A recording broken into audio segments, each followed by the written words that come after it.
Now call the regular meeting to order. It's 7:01. Can we all stop it, Anthony? Can we all stand for the pledge? Allegiance to the flag of the United States of America and to the republic for which it stands, one nation, under God, indivisible, with liberty and justice for all.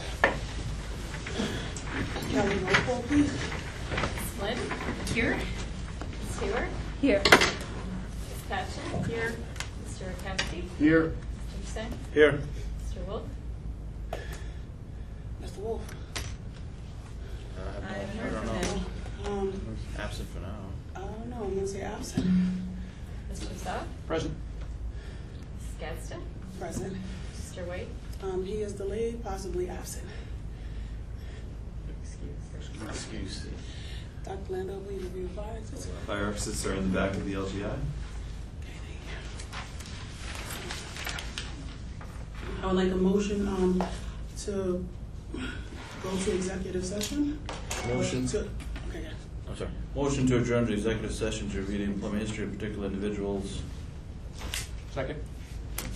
All those in favor? Aye. Any opposed? Mr. Wolf, just a moment. The board is expected to return at 7:30 p.m., okay?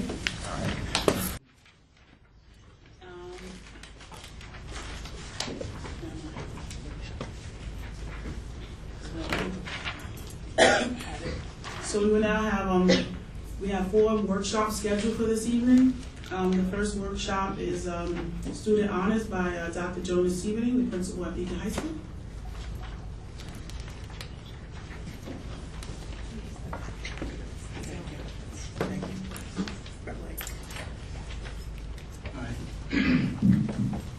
Thank you very much. It is indeed my honor, along with my other administrators from the high school, Mr. O'Neill and Ms. Sims, to introduce to you tonight 4 outstanding Beacon High School students.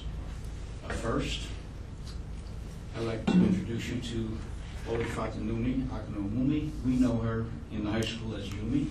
She is our valedictorian, and she has attained in her 4 years here a GPA of 103.6175.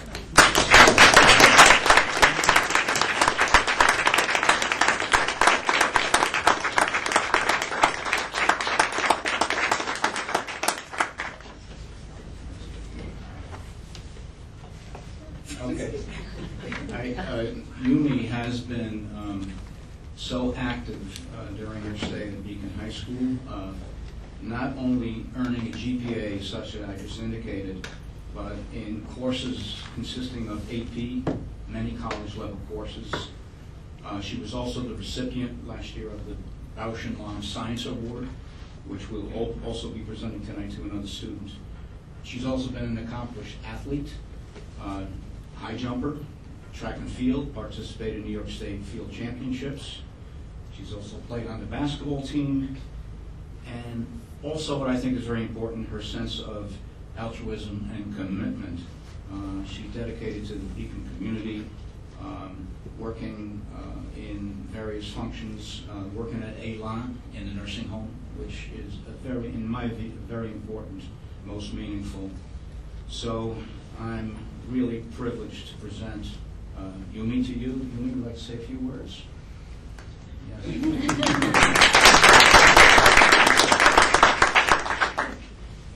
I just want to say thank you to my mother and just my teachers and everyone that's been helping me along the way. It's definitely not been easy, I guess, to do all these things, but just being in this nice community has made every thing that I've done worth it, and I'm very happy to have been in Beacon and have been able to do all these accomplishments here.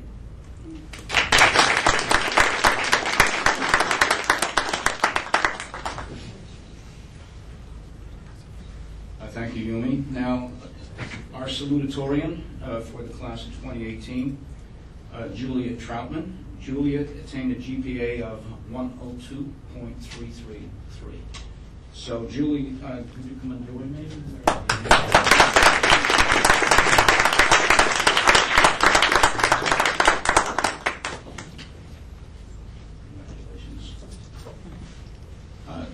Juliet has accomplished many things while she was a student at Beacon High School. Again, similarly to Yumi, taken the most challenging courses, enrolled in DCC courses, English, psychology, government, economics, pre-calculus. She maintained principal's honor roll throughout her year at Beacon, and she also will be graduating with an advanced regents with honors and mastery in both math and science. She's also vice president of the Beacon High School Gay, Straight, and Alliance Club for the past 2 years. She's also involved with Beacon Players, who probably, as you weigh in, are already rehearsing for their drama production coming up in a couple of weeks. And also she has a passion for animals and has worked at the shelter at the Mid-Hudson Animal Aid. So I'd like to introduce you to Juliet. Juliet?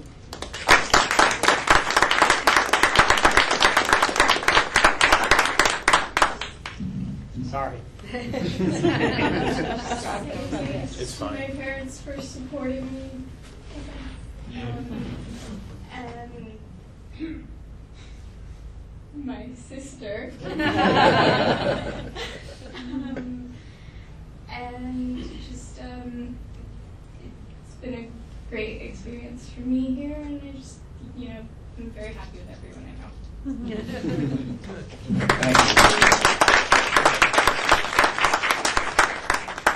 Thank you. I also would like to introduce you to one of our juniors. His name is Esteban Carmona, and he is receiving the University of Rochester Bausch and Lomb Honorary Science Award.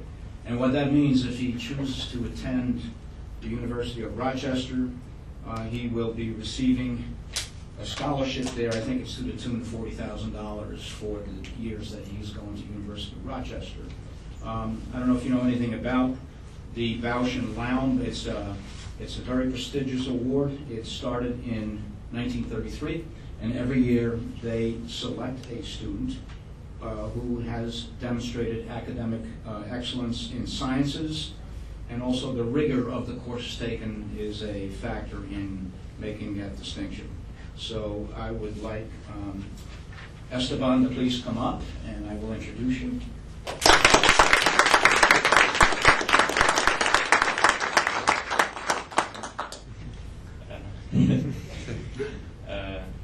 I'm grateful for this award. It's really an honor. I'd like to thank my parents and my teachers for supporting me along the way. Yeah, it's been great.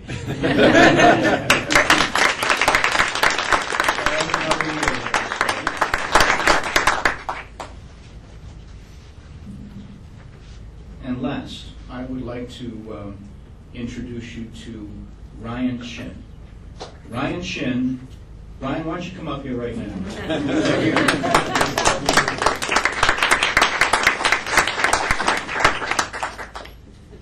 Ryan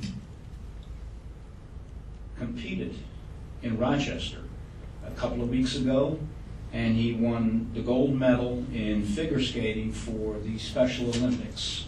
Now, Ryan has been doing this for the last 5 years or so, practicing at least twice a week on the weekends at the Civic Center.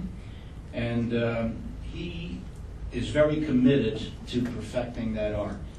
Tonight also, along with his parents, his coach is here, I understand, with you. Yep. Elizabeth Conway, she's here to congratulate and participate.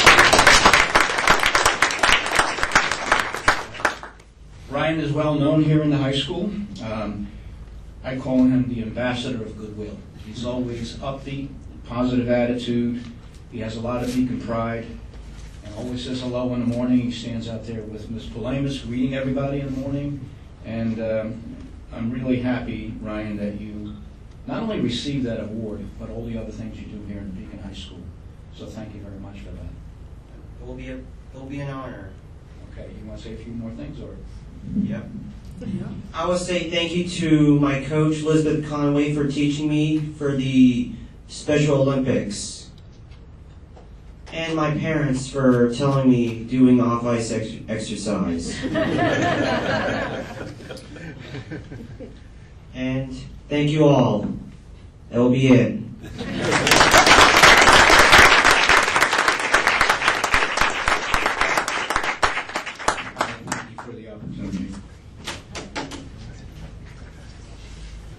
Thank you. I just, No, go. I was just gonna do, I don't know if we normally do this, but I was wondering if the 4 students can come back down and just shake all the board members' hands, come through the table, so we can congratulate you individually for a minute.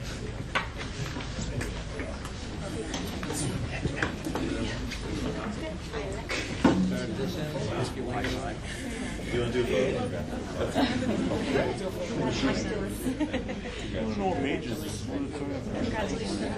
Thanks, Frank.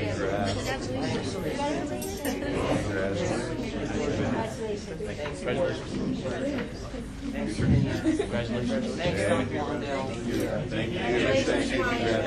Congratulations. Thank you, Secretary Fulod. Thank you, William. Thank you, Antony. Thank you. Congratulations. Thank you, Michael. Congratulations. Are we doing the photo op now? And you go. Good president. Get up. Not see another picture. Get in there. The ribbon cutting. Get up there. Thank you. Take the picture.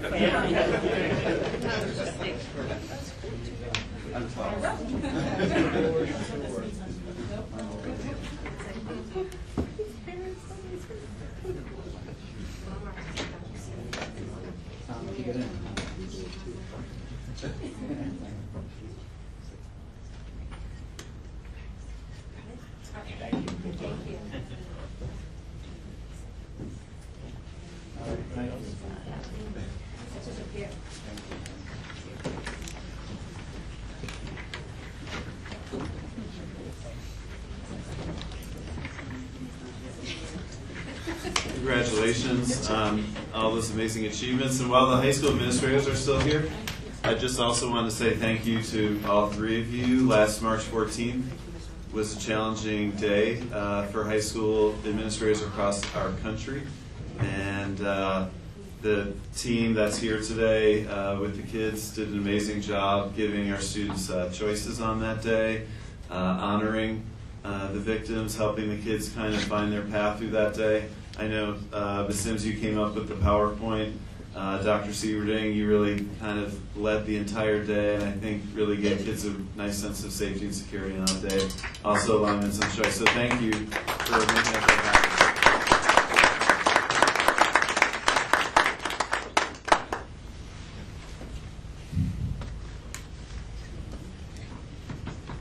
So next, the next workshop we have is by Schematic Design Presentation. The Rhinebeck architect is here. And just to all of our guests, you don't have to stay for the rest of the meeting, but thank you so much for being here.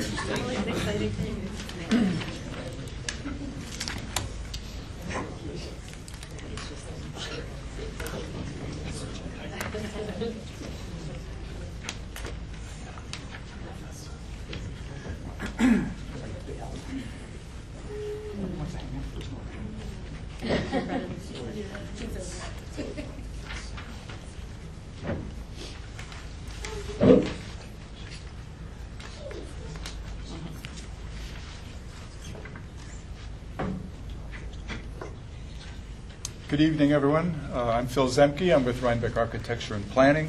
This is my partner, John Sharkey, Rhinebeck Architecture and Planning.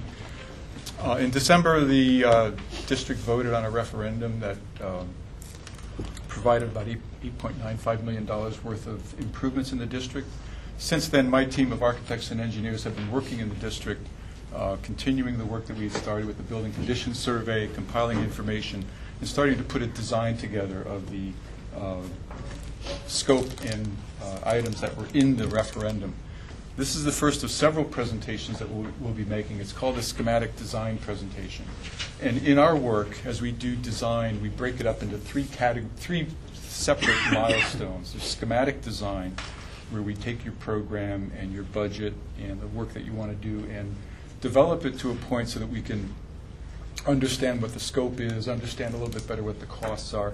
We don't do detailed design work, but we do general design work. We lay out spaces, we design the spaces. And then the next presentation, which will be in a couple months, will be a design development presentation where we come back to you with pretty much finished designs. We come back to you with colors and materials and more information and also a better understanding of cost.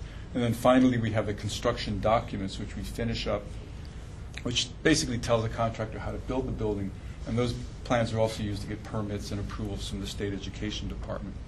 So this presentation is basically a description of the scope of the project. In your project, there are classroom improvements, sports improvements, site improvements, accessibility improvements, some life safety improvements, and then facility improvements. We'll talk about those on a building-by-building basis, and then we'll talk a little bit about the project budget and the project schedule.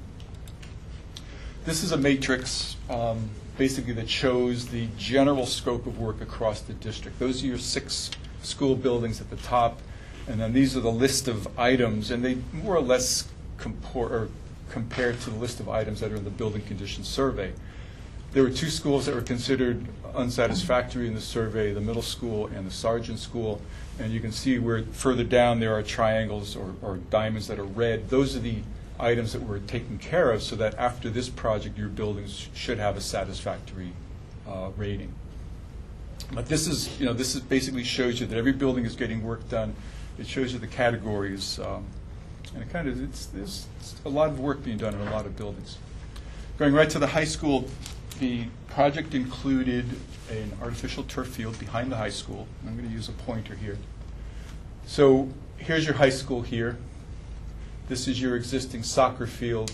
The plan is to put in a turf field that will be designed for football, soccer, and lacrosse. There's a walking path around it. There's a little bit of extra space here where we've extended it so that there's a practice area. There's an area for bleachers and a press box, handicap parking, pathways to the area. And then also we're planning for sports lighting, LED fixtures on 80-foot tall poles that will light the field. And then we also will be providing some sort of path lighting along here so that at night games or when it's dark, people from the different parking areas can come and get to the field. Now the original budget only included the field. We've laid it out for the bleachers, the press box. But as we're going through this project, we're finding that some of the mechanical budgets are a little bit more than we really need at this point. So as we move forward, we'll be working with your construction manager to pin down and hone the cost estimate. And we're going to carry these items as alternates in the project. And it may be possible if the bids are in good condition that you may be able to afford some of them. Yes. Yeah, Mike clarified this for me. There's it looks very narrow there, but that narrowness is not restricting any design, right? Like if we were to increase the boundary further into the state property, where ask the state we can go a little further, that wouldn't be any benefit for us, right? The layout is as wide as we can get because here the hill starts going up and there's a hill here. Yeah. So as you cut into that, then you have to either grade it back or put in retaining walls, which starts adding cost. But this is the size here of the football field, and then there's other, it's wider. The soccer fields are typically wider.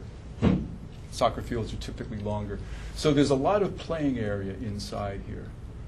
And then again, we're able to extend based on Joe Giametti's request.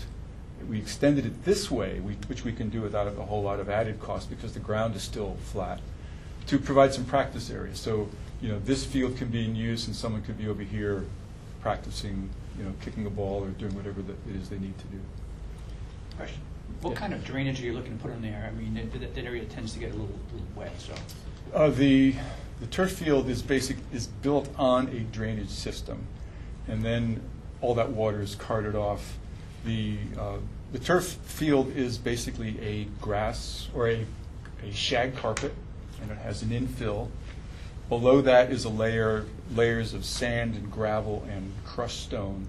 And in that crushed stone layer is a series of drains that crisscross the field. They're usually laid out in a herringbone pattern.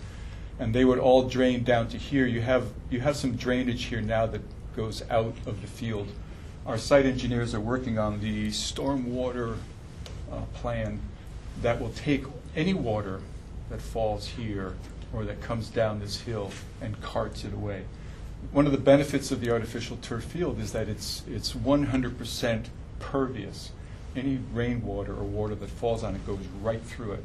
And so if the capacity of these pipes that are leading to your storm drainage system are designed large enough, the water just goes right through and disappears. So if you have a heavy rain in the morning, you can play on that field in the afternoon. What about right outside the field? I mean, for like any participants or anybody's coming to watch the game, is it? We think it's going to be dry enough, if even though the field's dry, that people can get to and watch the game. Yes, it will be. This is a hill here. I was on the soccer field about a week and a half ago, and even your soccer field has a nice crown to it, but even on top of that crown, there's a lot of water. There's a lot of moisture coming through here. That drainage system is going to take a lot of that moisture away. Now, it's not to say that there might be some moisture here or over here, but the entire area where that moisture comes down is now going to be a drainage system that's going to take that water. You said you're going to tie into an existing drainage system, so you're not building a new retention pond or anything? As far as I know, we're not. Okay. It's early in the design, but again, you do have, this field was designed at some point with a drainage system. We're going to take advantage of that and use those outlets to move the water away. And we will, in the future presentation, we won't, because it's so packed tonight, we'll have presentation specifically on the turf and how it's built, and we have a sample to show you all the details of it. So at the high school itself, we're doing some work inside. At the swimming pool, we're doing some improvements in the locker rooms. Swimming pool locker rooms, we're replacing the lockers, we're replacing the scoreboard. There's some efflorescence on your exterior walls that we'll be cleaning up and repointing the joints. And then also at your 2 stairwells, you have an area of refuge. An area of refuge is an area where someone who has a mobility impairment can go to in the case of a fire alarm or an emergency situation. And there is a 2-way system where the emergency responders can come and talk to them from below. They can go up and then rescue them. But those areas of refuge have to be in an enclosure that prevents smoke from coming in. Right now they're out in the corridor, so we're going to move them inside your stairways. We're also doing some roof work at the Beacon High School. Several years ago, there was an infrared scan of your roofs, and these areas were the ones that showed wet areas below your roof membrane, and that's how they were selected to be replaced. At one point, there was a discussion of doing overlays over the existing roof, but the best thing that you can do is, or the worst thing you can do is put a new roof over an old defective roof. So these are areas where the old roof is coming off, new roof is going on. And they're also the worst areas in your building. At the middle school is getting some pretty intensive classroom improvements.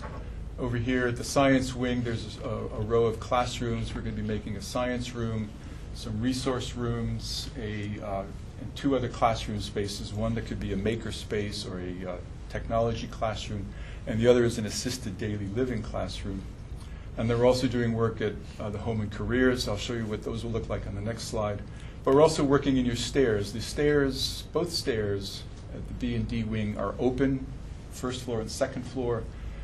Life safety would require that there be smoke doors that put at either the bottom or the top, so that if there's smoke at the bottom floor, it's not drifting up and going through the second floor. So we'll be doing that. We'll be making the rails at the stairs more handicapped accessible. And then you have some hollow metal doors, and these are the original doors that were put in a long time ago. They're steel, they're rusted, and the district has been going through a program of replacing those doors with fiberglass reinforced plastic doors in aluminum encasements, and they're resistant to corrosion. So we'll be changing out those hollow metal doors where you see the green circles to give you a better door. We're also, let me see, I think I've covered that. The air conditioning? I'll get to that on the second floor. Oh, okay. Yeah, we're also doing some air conditioning. Originally, we were looking at air conditioning one wing, but now we're looking at air conditioning the upper floors of both wings, where the heat gain is, so that in your they're called shoulder seasons. The early spring, early fall, those spaces heat up. You've got a lot of sun exposure, lots of glass, so we'll be looking at air conditioning those top floors. These are the classroom improvements we're making. This is an existing science room that we're going to be decreasing a little bit in size and improving it to provide 24 lab stations and then also a place for lecture here. And it's being designed as a sort of a universal science lab classroom so that other disciplines can use it.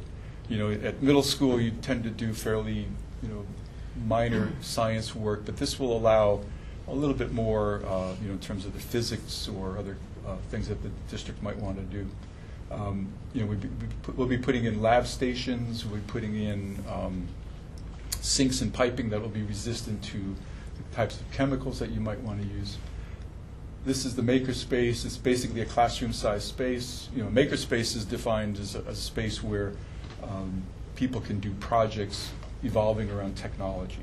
So right now it's a room that can be turned into anything that you might want to do. The assisted daily living classroom teaches how to live to certain types of students. It's a special ed classroom, and it's basically set up almost as an apartment with a kitchen space, a laundry space, a living space, a dining space, and then they've also asked for access to the courtyard. And this is to allow students to get some experience in taking care of themselves, learning how to cook, learning how to do laundry, learning other things about daily living. At the Home and Careers, this is the size of the classroom, but its current makeup has walls here and walls here, which make it very difficult for a single teacher to supervise. And so we've redesigned it so that all the kitchen units that need 5 stations are at one end, and then there is this end which can double as both a lecture area and as a work area for things that you need tabletops for. Now, we've met with all of these teachers once. We're going to be meeting with them again. These are going to get further refined, and there'll be more details as we go along. On the second floor, areas of refuge at the stairs. We're air conditioning, and we're also putting smoke doors up. This is the Rombout Middle School roof plan. Again, it was tested with infrared. Infrared will tell you where your moisture is. And these are the roofs where either there was moisture underneath, or in some cases there's ponding on the surface, or in some cases the roof is in bad shape. This one is a little bit older than your high school roof. This is the Rombout Middle School site plan. As part of the work, this is the entrance. This is Matawan Road. This is the entrance where the buses come. And right now they stack up here, and there's a big island right there. What we're doing is we're taking out the island and redesigning it so that the buses can turn at this curve, nose in, take the students on or drop them off, and then without backing up or having to do anything else, they just turn their wheels and drive off, so that none of this bus here would just peel off, and they would just peel off in order. It also leaves this area uncongested so that people come and go while the buses are loading. Forrestal Elementary School. We're doing, again, we're replacing doors. Wherever you see a green circle, it means the door is being replaced. In this slide, the yellow indicates spaces where you still have vinyl asbestos tile. And then there's an area downstairs here where the doors and ceilings are not in the best of shape. And then in the kindergarten, the toilet partitions there are being replaced. And there may be some other improvements as we get into what's in this space here. The Glenham Elementary School. There's carpeting up here that we're replacing with VCT, or vinyl composition tile. The carpets in elementary schools can be problematic. They're nice on the feet. They're good to sit on, but they tend to collect a lot of stains and a lot of foreign items that VCT you can just clean up with. There's also a lot of doors. All the green dots are these hollow metal doors that we're doing. And then also in front of the building, on the other side of the island, there's a couple catch basins where the pavement has sort of deteriorated around them. We're fixing those. We're doing a minor fix-up at the stairs, and I think what else are we doing? Oh, and this classroom here, every classroom, every occupied student space has to have 2 exits, and in most of your buildings where you have classrooms, you have an exit window. It's called an exit window. And it's designed, it's big enough so that so that firemen can get in, but it's also designed so that people can get out. In this window right here, it's over this areaway. So anyone trying to get out would be, they'd have like a 15-foot drop into this areaway. So we're putting a door here, and the building code allows people in one space to exit through another space. So that would be the emergency egress for that classroom. Sargent Elementary School gets a certain amount of work. Starting on the outside, there are these masonry caps over the windows that are in need of work. So we're going to be looking at those and either restoring them in place or taking them out and replacing them with brick. And then also the stairs, they have a rail on one side. We're putting a rail on the other side. We're putting in the smoke. No, we're putting in smoke doors, changing out some wire glass you have in the corridors. And then also where you see the dots or the green circles, we're replacing hollow metal doors. Downstairs in the all-purpose room, we're replacing the ceiling.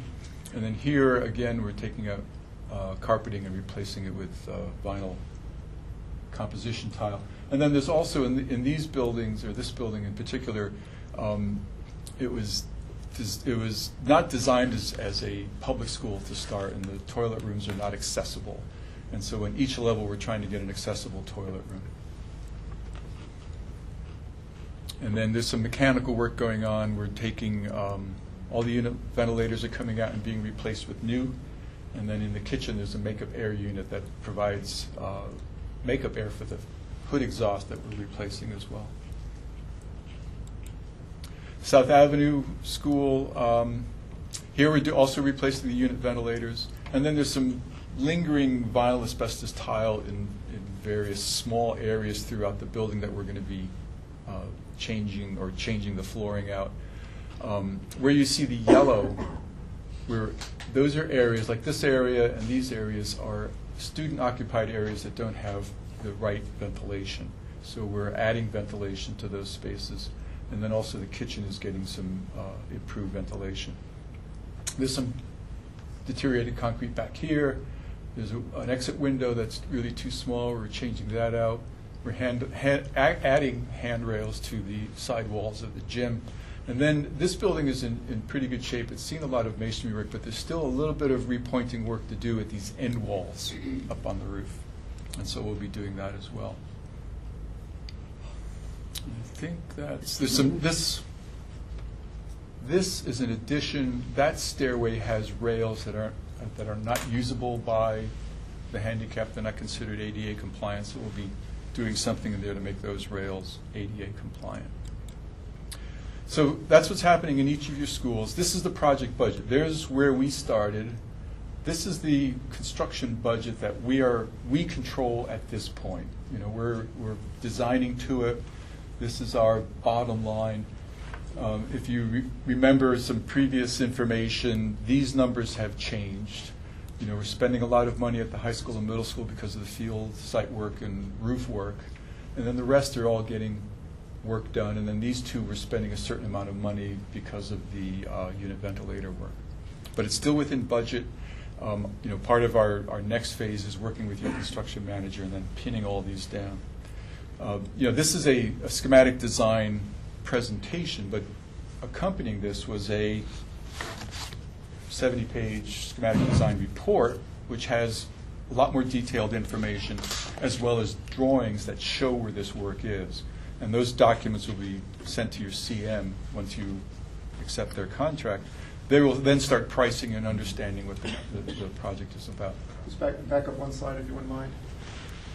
Just want to make sure we also address the next column over. Says 20% incidental budget. Yes. What that real, you want to explain? Yes, I will. It's not like a contingency line. Right. So the budget. This is the total budget. When we do a budget, this is the cost of construction, and then there is an additional budget added to that, which is the cost of the district to do the project. And in that incidental budget are things like professional fees for your CM and your design team, costs for testing, costs for legal fees, costs for insurance. It also provides you money for furnishings. If you need to furnish a classroom or purchase something as part of the project, that it would be in that budget as well. Is there anything else in that Filing fees. Construction testing. Construction testing, right. You know, the state fees, you know, the filing and all that. don't we- Yeah, well, the permitting process with SED, if you don't mind waiting, doesn't cost the district anything. There is an adjunct or a parallel system of getting approval through third-party vendors that you would pay for on top of everything else. But basically, that's your budget. You know, this is the budget that we're managing, that's going to be bid. You know, our target for that is $7.496 million. We're going to work really hard to make sure that your bids come in below that. And then from there, you know, we'll proceed to do the project. And then also, you know, this column, in other discussions about this project, there was a lot of smaller items we were doing for the bus maintenance buildings and for the buildings at Hammond Field. But the district felt strongly enough about the turf field and the facility behind the high school that they decided to take that budget money to forego some of that work, to do some of it in-house and some of it just to let it go, and push those budgets up into the high school and middle school so that we have more money up here to try to provide the things so that when you open that field, it's a fully functional facility as opposed to, you know, you have to wait for this or wait for that.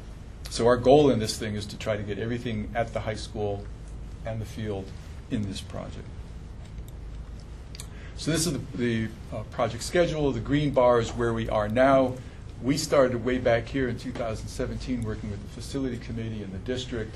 You had your referendum in December. We've been, oh, there's your referendum there. We've been working for those months on this presentation.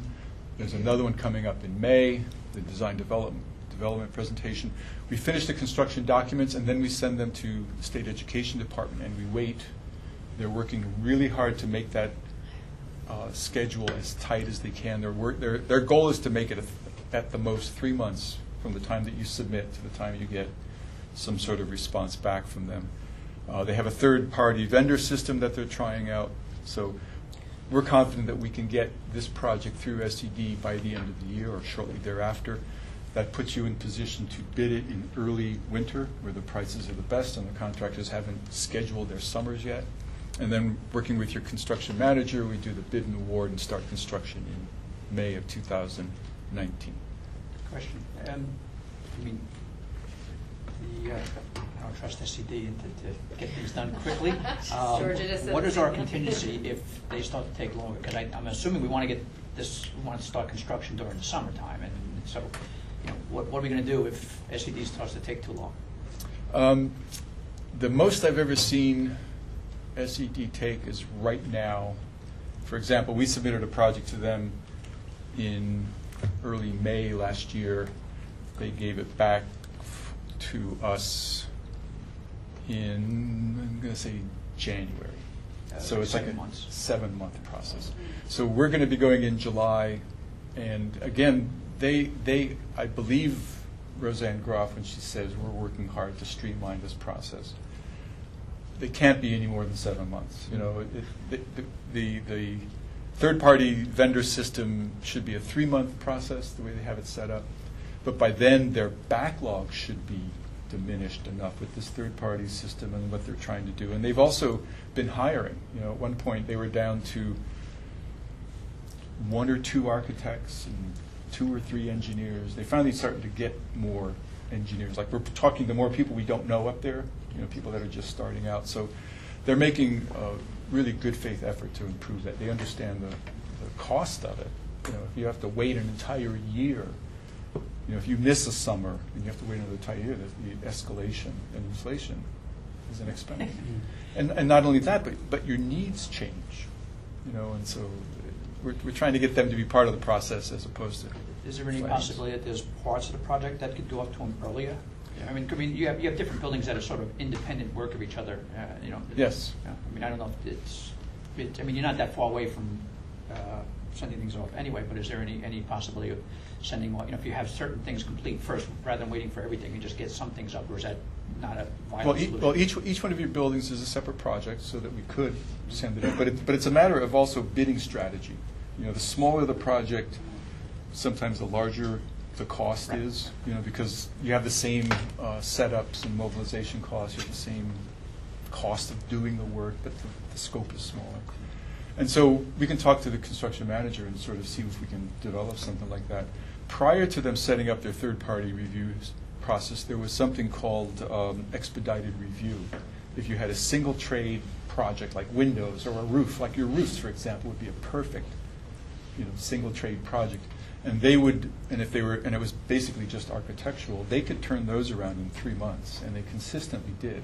And that was always our strategy, with these projects. With a bigger mechanical project that would take longer, we'd peel off the windows, we'd peel off the roof, send it up there, get some work going, But they've stopped doing that. They've changed their process. But yeah, they are the, that's why they're in orange. It's alarming what they. Not under our control. Not in our control. Well, I think the contingency would be to go with this third-party route, which would then take some of our incidental funding, which, we'd rather hold on to that and spend it on some facilities instead of spending it for I think enhanced. the real question is when do you pull the trigger to do that? Right. Because you're going to put up the SED, and by the time you figure out, this might take longer than we think, it may already be too late no matter what. Yeah, and then you're right. And which queue is shorter? Because if everyone goes to line B, you might want to stay there. And you don't know. We're sort of, we have a project in their third-party review system now. We're seeing how it works. We'll see if it's quicker. Any other questions? Next steps. One more slide. Next steps would be, we've done the schematic design. We ask that you accept them, and we're going to move on to the design development phase. We'd like your authorization to do so. And then we're going to be engaging your construction manager, and we're going to be reviewing the work we've done with them, and then start doing additional design work to fill out the details and get more information, so that at the design development presentation, we have a very solid cost estimate that will tell us within 10 or 15%, 10 or 15% contingency, where the project is. And then we could report to you, much more definitely as to what we can do at the high school. So the acceptance of the schematic design documents was really in front of the facilities committee, to do the acceptance. We wanted to present, to the board, just to see if there's any questions or feedback, before we gave them the acceptance to move forward. So that's why we wanted to have it presented today. So, Mr. Zemke used the term CM, by the way, that's construction manager. Construction manager, yes. And on the agenda tonight, we have the appointment of one. Might want to explain what a construction manager does vis-a-vis your role and Yes. his role. Yes, we're the designers of the project. We spend an intensive amount of time prior to construction, designing it, finding out what the needs are, talking to everyone, putting that in documents, either in a project manual or in drawings. Once the project is bid, the construction starts. Our role during construction is to generally observe the work and make sure that it's being done according to our plans and specifications. The construction manager, on the other hand, actively manages the construction aspect. Well, actually, they do two things. They do pre-construction services, which is helping us with cost estimating and constructability and bidding packages. They can tell us, let's put this bid package together with these trades. We can do it this way. We can set up this. We can have this schedule. During construction, they are your eyes on the ground. They have people here every time someone is working in your district. They manage the paper flow between the contractors and the district. There's a lot of documents that flow back and forth between our office, the contractors, and the CM as part of submittals and requisitions and all the documents that make this project work. They manage that for you. And they also manage the construction. They manage the contractors. So every day when, let's say, the roofer shows up, someone from this construction management firm will be there to make sure that they're loading at the right place, that they're doing the right thing, that they're not, wandering through the building, or they're doing the things they're supposed to do. And they're also our eyes in the field. So as they see these things get constructed, they'll say, well, wait a minute, we opened a wall up, this goes this way instead of that way, call the architect and let's get an understanding of what we need to do. So it's basically, it helps everybody understand the construction and make sure that the construction proceeds as it was planned. And the construction manager will work basically for Anthony D'Amato, so he, director of facilities. So that's how the hierarchy will go during the construction phase. At the roundabout, if there's a handicapped student that's on a wheelchair accessible bus, where would they park?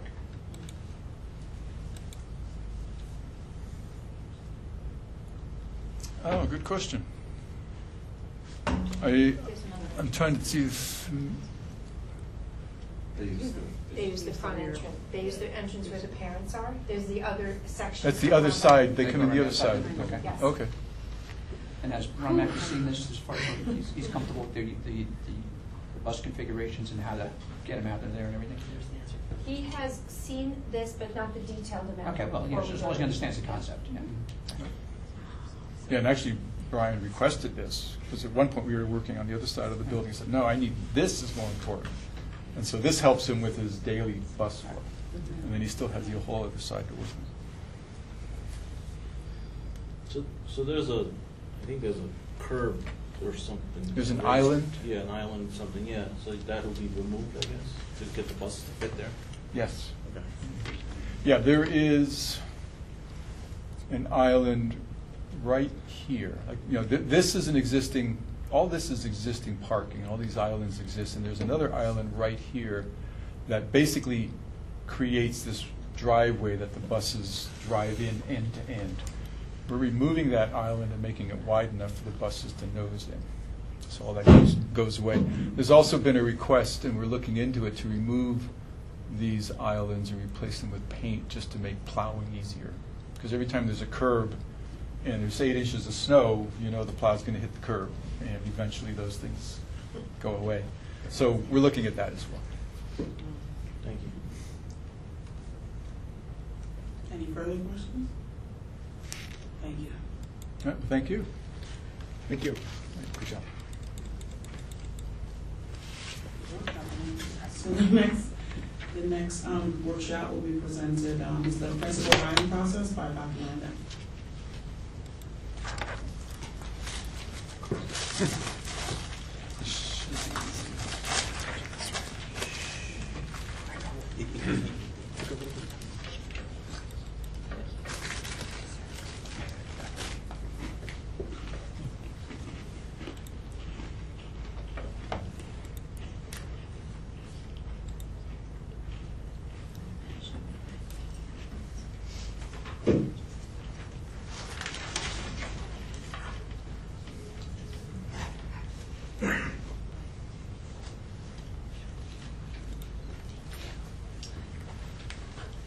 All right, Anne Marie and I I'm going to talk briefly about the principal hiring process, and then we're going to talk about budget. All right, first we have two principal openings now. We have the high school and Forestville Elementary. Just a couple words about both of those people leaving. I tend to, probably this is the way everybody is, I have these visual memories of people, and I talked about it just a little while ago. March 14th was a day, I think, where we weren't completely sure how it was all going to go, and the high school really did a great job of having different activities for kids, allowing kids to stay in their class if they want, allowing kids to go out in front of the school if they wanted to, and anyway, around 700 kids chose to go to the auditorium to see this visual and audio presentation about the victims in Parkland. And right in the middle of all these kids, sitting in the auditorium was Dr. Sieverding, just standing in one of the aisles, just sort of like, the captain of the of the school, so to speak. And so he's really served the district well over the 7 years that he's been the high school principal. And we will really miss his knowledge and the care that he brings on a day-to-day basis to that school. Then the image I have of Ashina Baez is at the Spirit of Beacon Day, where she was dressed kind of like a rainforest tree principal creature, and it was quite a visual. I know all the kids were just like, "Is that the principal? Wow!" And so that's kind of what she brought or brings to the school every day, just an immense amount of creativity and passion, and it's really cool to see her impact on that school just over the last 2 years. So these two folks will be hard to replace. but it's something that I obviously invest a lot of time in. You can't put enough time into a search process, and so there's lots of different angles that we'll try to cover. I have a lot of experience doing this. In Ithaca, as deputy superintendent, a big part of my job was hiring principals. I was involved in six of the 12 schools. We did principal searches, and I chaired those in Ithaca, so I have a lot of experience with this. So we do both an internal and external. The BEA contract requires that we do a brief internal search, not necessarily for hiring, but to let candidates know if they would move forward or not in the process. So externally, the external search means that we'll be using a lot of different methods to get the word out about the openings. We'll be using so the NISCUS, the Superintendent's Council, SANES, the Administrators Organization in New York, NISBA, the School Boards Association. They all have very well kept up vacancy postings on their website. We'll be using all three of those. We'll be using a national publication, Education Week, to also put information out about Beacon. I have some connections being sort of been around in multiple states now, and also starting my career with Teach for America, that there's oftentimes a lot of leaders that come out of that organization. I'm one of those people, and so I'll be using that angle as well to recruit externally, and also just social media of the district. So we'll be doing a lot. Starting the external part will start next week. We'll be doing a lot to do that search. Another really key part to the process is involving the stakeholders in the process, and so that comes in a couple different ways. One is to have meetings with stakeholders. So I will go to both of the schools after spring break and meet with staff who are interested in talking about what they want to see in a new leader and kind of having a more conversation about it. And then we'll also do a survey of staff. And I'll do the same for the community. So I'll go to like a PTO meeting or some sort of community night at both schools where I'll do the same thing, talk about the process, talk about what they want to see in a new principal. But again, kind of like what we've been doing all year, don't rely just on meetings. Also do a survey where you capture the folks who are either too busy to come to a meeting or they don't want to speak up in a meeting. And then another really key part, especially at the high school, is to meet with the students and survey the students about things they want to see in a new principal too. So we'll be working on sort of prepping all that over spring break, and we'll be launching that after spring break, and I'll be updating the community through our email system and the blog. So once we get a lot of amazing candidates, I'll be doing with my team the screening of the candidates, and we'll hopefully put together a really healthy group for the teams, the interview teams to interview. And these interview teams will be comprised, again, of representatives of all stakeholder groups, chaired by Celia and Eric Wright. But there'll be teachers, members of all the units in our district, the unions, and also parent community representatives as well. It's kind of a trick. I haven't quite worked on the exact numbers for these. You don't want panels that are so large that they just become really unwieldy, but yet you also really want a diverse group of people on that team. My hope is that these teams are able to recommend finalists that I'll be doing final interviews with my team with.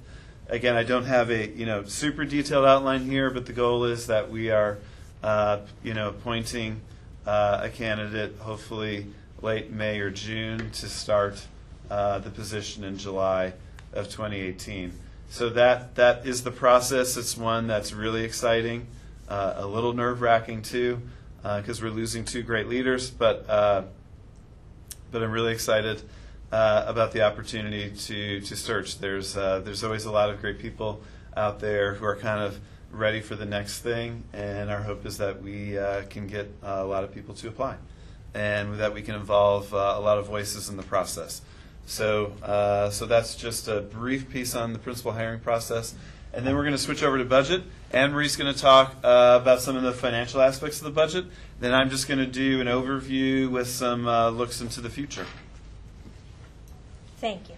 So budget factors. We had spoken a little bit the last board meeting about the tax cap. So our tax cap is at 3.87%, and I will talk about it again as we put the final budget up for the board to vote on. The increase in the state aid, we still only have the governor's run, is approximately $300,000 more than we had last year. Just some facts on the Assembly and the Senate. So their proposals have been submitted. The Assembly is looking for an increase in education funding of $1.5 million, and the Senate is looking for $957 million in education funding. So we know that they don't actually get exactly what they ask for, but it will be more than what the governor has. So, you know, that I wanted to say that that's on the optimistic level, and that will allow us a little bit more flexibility. Dr. Lanza will talk about where we are now and where we can move further. I just wanted to mention teachers' retirements. We have an average of 5 per year for the next 3 years. And you know, in teachers' retirements, there's always breakage. The teachers that are retiring have been here for 25 to 30 years, and their salary, so we're not talking about not replacing them, but we are replacing them with younger teachers. And so we have a little bit of cost savings as well. So that will help us with some of the vision that we see over the next 5 years. This is the preliminary revenue side of the budget, and again, this is what we have now, and I apologize that it's so small. But right now we're at a proposed budget of $70,376,000. That's with the state aid that we currently have. So I'm not going to memorize that number because that number could change, and that could actually go up if we get more state aid. But again, just the important parts of that. The tax reduction reserve and the use of reserves and fund balance, we are able to keep that budget amount at that much, but also that levy number in the second column, in the fourth column, the $38,696,000 is at the cap, is at the 3.87%. And so that would be the recommendation that we're going to go forward with. So stay tuned within the next budget. The next board meeting or the one after the special meeting. We're hoping to have final state aid numbers, and then we can give you the final budget numbers from there. So just talking about some things that we're seeing that we're recommending to be in this upcoming budget. I'm trying to tie in board goals with some of these things. So one of the board goals was the fiscal goal, which was, I think the word was increasing now that I'm remembering, increasing academic offerings in the district. So we feel like what we're coming up with does that, and I'll talk about that. Last week we had our elementary principals talk about the need for 3 additional teachers, one at Sargent, one at South Avenue, and one at Glenham to reduce class sizes further. I think that's very important, and I think that should be kind of one of the first things we consider with this upcoming budget. And then Dawn talked about the possibility of the need. Dawn Candela talked about the possibility of the need for an extra special ed teacher. I should have for CODA, it's a certified occupational therapist assistant. Right now we feel like we can budget for one or the other. Our principal group is working very closely with Dawn right now to figure out what we need, if we need that extra teacher or not. And so we don't know for sure right now. I think we should know in the coming weeks. If we don't need that teacher, we want to be able to hire the certified occupational therapist assistant. And then, so that's what we can do in the budget that we have with the governor's run. With additional state aid, which we think is coming, with additional state aid, we hopefully can do the what I hope to be the final revision of the elementary special schedule, and that would be adding, we can accomplish the extra PE time with 2 PE teachers. Mr. Giametta will work on, where they all will go and figuring that part out. But that we would do a 4-day rotation. In that 4-day rotation, there'd be 2 PEs, 1 music, 1 art for kindergartners, all the way through 5th grade. And that library media is also a special, but it's outside of that rotation and can be a place for just a lot of innovation and literacy work and collaboration with teachers and students. So we're really excited about being able to do that. And again, we're hopeful that that aid will come through to make that happen. Just some reminders about some things that are in this budget as well. We, after a few meetings ago, we asked Tim Fasheen to come up with a little bit kind of more aggressive plan for one-to-one. So this is just a really, obviously, brief overview of that, and we'll get into detail how we'll pull it off at a future meeting. But we're going to go one-to-one across Roundabout next year. We still hope to get that pilot with our 7th graders going right after spring break, and then the following year that we'll be one-to-one across the entire high school. We worked the technology budget. We did some future planning, and we want to be able to do it in 2 years. In this budget for next year, we have 50 additional. I'm trying not to brand it, so I'm not trying to use a brand name, but interactive teaching screens.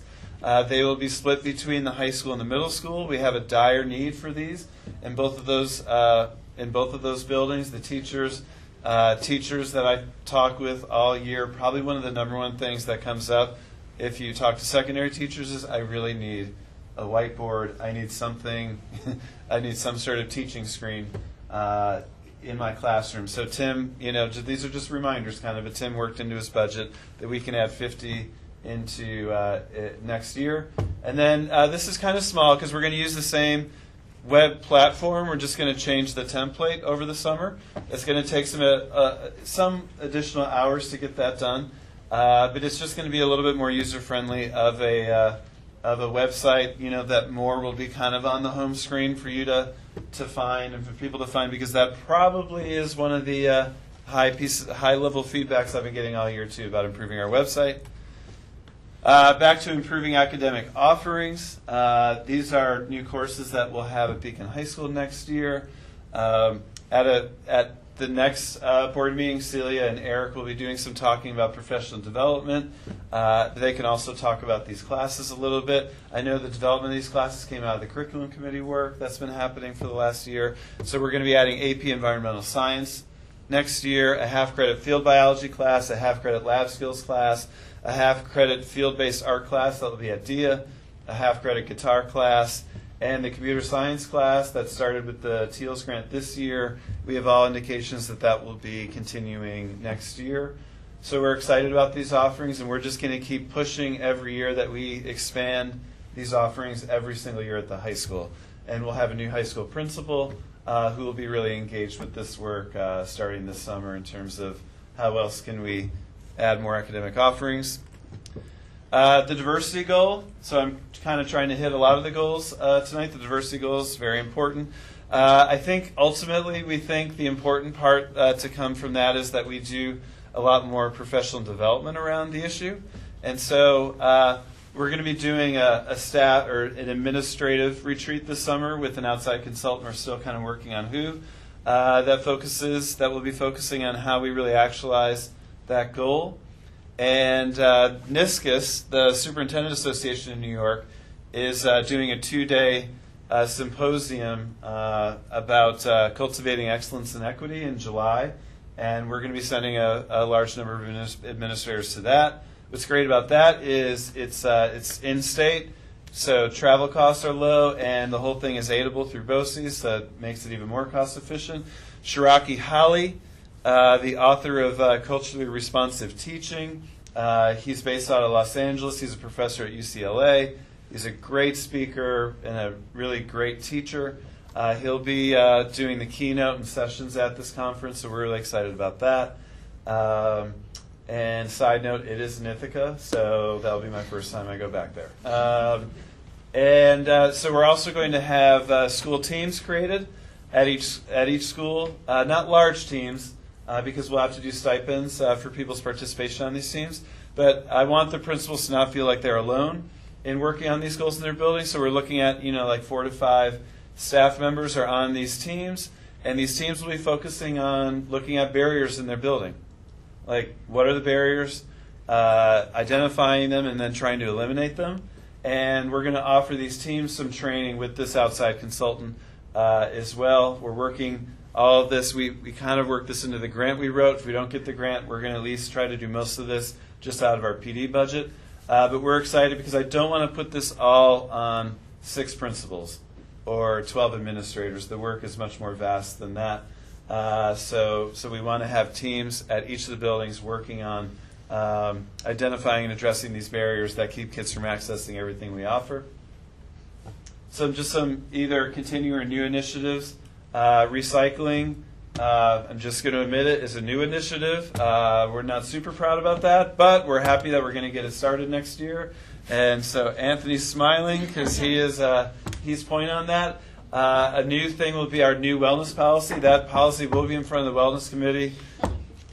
This isn't a very wellness thing to say, but whether it kills me or not, we're going to get that in front of the Wellness Committee by the next meeting and adopted by the board, and it will impact next year. In that wellness policy will be things like some changes to recess policy, especially at the elementary level, some things about foods and celebrations. It's not too dictatorial, but just provide some guidelines for the schools that we think will really help us go further on a path of wellness.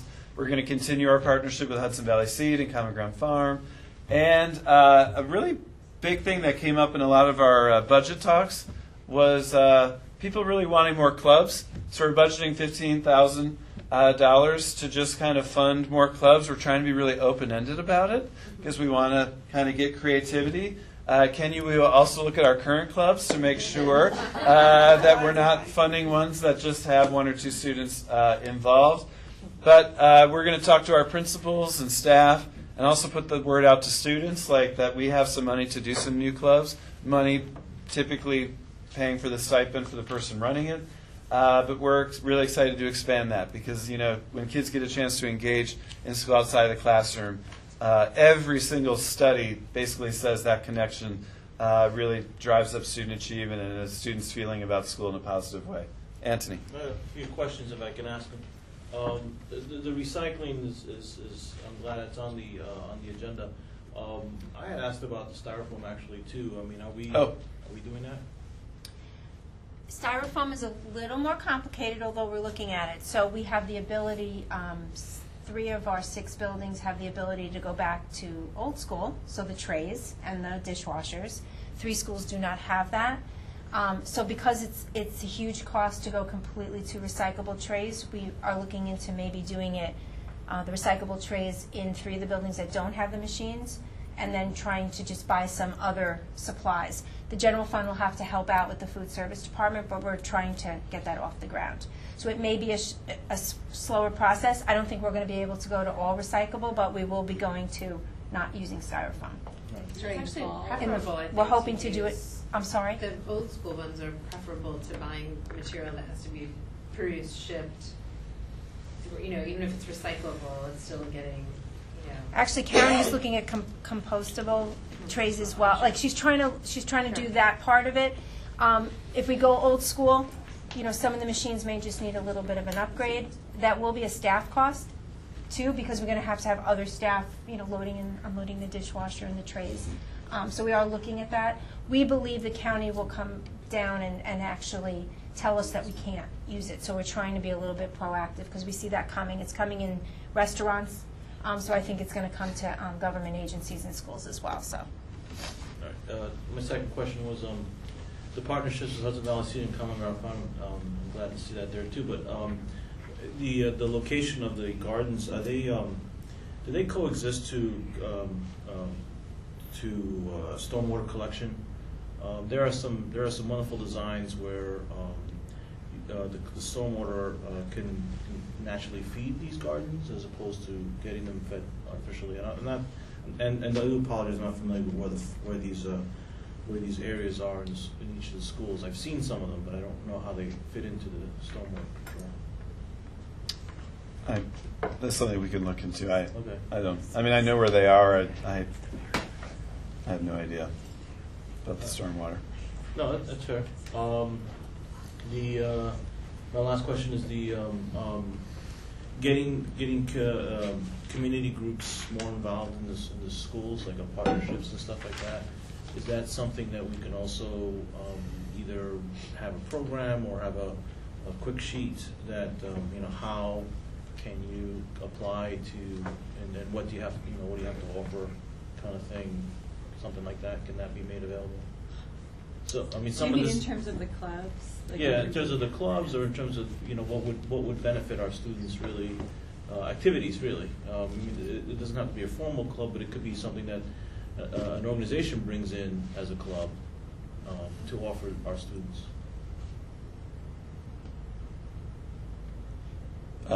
Like a form that explains the process? I think, can I Yeah, speak go ahead. to, I think, you know, we have had a lot of, over the years, a lot of community members say, oh, I would love to do this in the school. And there has been some question about how to do that, because I know they have to be working with a staff member, or they have to get, maybe they just have to be working with a staff member. I don't know the particulars of that, but I do think that there, you know, this is great to see this money set aside. I think part of what Anthony's asking, and the question for me also is, how are we encouraging that money to be used? Either by connecting teachers with community members who have skills that they want to share, or by, you know, saying, I just don't want to wait for someone to come up with the idea of youth in government, for example. You know, we know this is like a great program, and now that we have the money, I'm just for example. So a different example, I think that fits a little bit more with what you're talking about, is the person who runs the Beacon International Film Festival had approached the schools a couple of years ago about bringing programming in partnership with the festival to the schools. I think it was an animation class, I could be wrong. But it just kind of didn't really have a place to go and a process. And so if there's things like that, and I know a lot of those things end up in the Howland Library. You know. Okay. I don't have a detailed answer, but I know what you're talking about. Yeah. And I think it's a great idea, so we'll figure out a way to tap into the community more. Well, and not just the community. I mean, the last thing I want to hear is that, well, we have the money, but no one's going to do anything. So yes, you know. Yep. But I'm sure that won't be the case.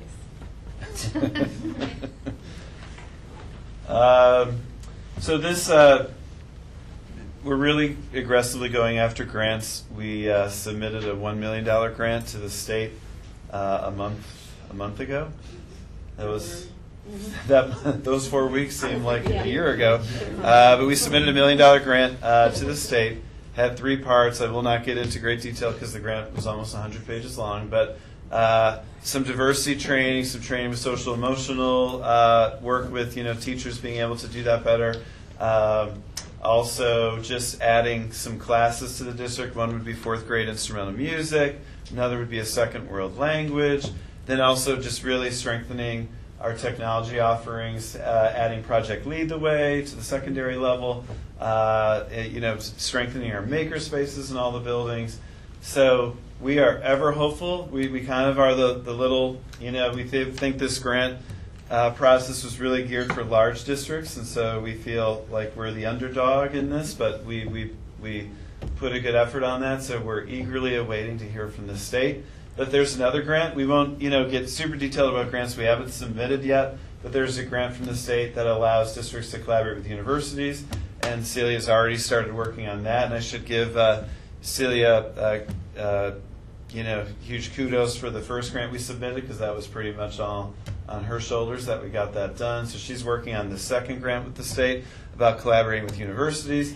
Then we're also going to start, bless you, we're going to start exploring grants to see over the next year or two if we can expand pre-K in the district as well. So we, the Beacon budget is tight, and it's tight every year. I've kind of been studying it for a while now, and so we've got to find outside funding to do some of the things that we want to do. So we're really excited about that. So this is not a detailed long-range plan at this point, but this is just some of my thinking about things that we want to try to do from a staffing perspective in the next 2 budget cycles.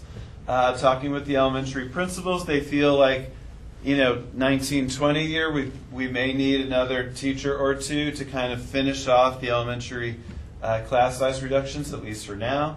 The second world language, we wrote it into that grant. If we get that grant, this upcoming year will be the study year for the second world language to implement in 1920. If we don't get the grant, we're still going to study it and still try to figure out a way to start implementing a second world language in the 1920 year. The next one is a little bit sort of, it's kind of a broad umbrella right now, and I'll talk about a way we're going to try to be more specific, but adding more career tech at the high school if we don't get the grant, the year 1920, we'd like to add 4th grade instrumental music. The 2 districts I've been in previously to here were both award-winning music districts, and they started in 4th grade with instrumental music. I think it really provides a great extra step. And also adding a social worker position at the high school. So again, this is if all things kind of keep going the way they're going, we feel like we could accomplish those things. And then in the year after that, that we would be looking at expanding world language, expanding what we started with Career Tech at the high school, adding this transition coordinator that Dawn talked a little bit about in her presentation. So obviously these things are kind of like a shifting thing, because if we don't get more state aid this year, then that PE and putting that final stamp on elementary specials slides over to the 1920 year, and it kind of creates a ripple effect. So us getting more state aid than what the governor is proposing right now is very key to us pulling this all off. So we will put on our advocacy hats once we start, once the budget really gets approved and all of that, because the state aid is really important to pulling all this off. So I think Beacon has a lot of strengths. Our school district has a lot of great strengths. I think an area of growth for us is collaboration. You all made mention of it, like we need to collaborate with community groups more on what we offer our students. Like it comes up everywhere, every group I talk with. And so these are just some ideas. We have a lot of collaborative efforts right now. These are some additional ones that we want to launch, quite honestly, now. We need to launch them. One is actually in the BTA contract. It's called the Superintendent Advisory Committee. It's I meet with, I and my team meet with members of the BTA on a regular basis to go over issues. I just didn't get that started right away, but we're going to have our first meeting on April 13th, and we are very excited to have that. And we're going to try to have it be a very regular collaboration where we, really try to move the district forward together. And then, I may tweak the titles of these committees a little bit, but if we're going to develop a second world language, I don't want it to be just 2 people sitting in a room figuring out, what to do. I really want to involve people in that process, and so we will. So we need teachers involved in that. We need some parents involved. We think having like a student or 2 from the high school involved in that process, just to have like kind of a guiding committee on this world language expansion, we think is very important. We need to start that soon. The next is a committee on this development of what can we do at our high school. We know BOCES offers a lot. What BOCES offers is very cost effective, but we also know it's far away for our students. So what can we do here that doesn't break our budget but allows students more opportunities here at Beacon High School? We'll have a new high school principal to help chair up this committee. We'll have a new director of technology to help chair up this committee, and members of the executive team working with teachers and some community members, parents, and some students to really get some ideas of where we want to go for that 1920 budget with this. And then the last one, this has come up just in the work with the elementary principals the last few days. We've really done some great work on special education in the last few years in the district, but we need to start thinking really long-term of special education, like where do we really want to go in the next few years. And so we need a comprehensive group that helps guide us with that, that's not just administrators, trying to figure out our path forward. So that committee will be launched as well. Dawn and some members of our team will be chairing that up, and that will have parents on the committee, teachers, staff members, and administrators moving that forward. I chaired a committee like that in Ithaca for several years, and it really contributed to the special education delivery of services in the district. So these are just some initial thoughts about collaboration moving forward. I really think that having a much more detailed, multi-year plan is my goal. I need a little bit more time to flesh that out, but this is just some of my initial thinking coming from lots of conversations, survey data, lots of board meetings, and just meeting with people. And so I'm excited to start trying to move this forward. And again, plans change with input, and so back to what we're trying to do for this upcoming budget, we feel like we have a lot of great things in there. We think solving the elementary schedule and to put that at rest and to solve the PE minutes while also sort of supporting everything else that we do at the elementary level will be a huge win for us. We think reducing those class sizes at the elementary level will be a huge win. The technology offerings that we're increasing are a huge win for the district. Those meet the board goals. The increased academic offerings at the high school, another big win for the district. So we're starting to make some really great steps. Those steps were made before I ever showed up, and we're just going to keep on that path. The other board goals are around communication and partnering with the community, and so that's probably been the number one thing I've tried to do this year, and that will just continue year after year after year, and I think that will just kind of grow, and we'll start to get, instead of all like the broad questions that we have, I think we're going to see the communication and collaboration start to be more specific. Okay, we know where we want to go. What does it need to look like? What are the specifics? And that's this last piece here. So we feel like the budget we're putting together is very representative of the board goals. We feel like it has some good PD in it, and we're excited, really excited, to be putting this forward to the public. So next steps. At the April 9th board meeting, I do want to talk about the school security part of the budget. The reason why I want to wait for April 9th is this week, Alteris Consulting is finishing their audits of each 6 of our schools. It takes them, those visits that they do, these audits are 3 to 4 hours long at each of our buildings. They collect a vast amount of data.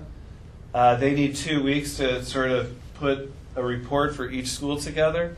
So it'll be tight, but we'll have those reports before the April 9th board meeting.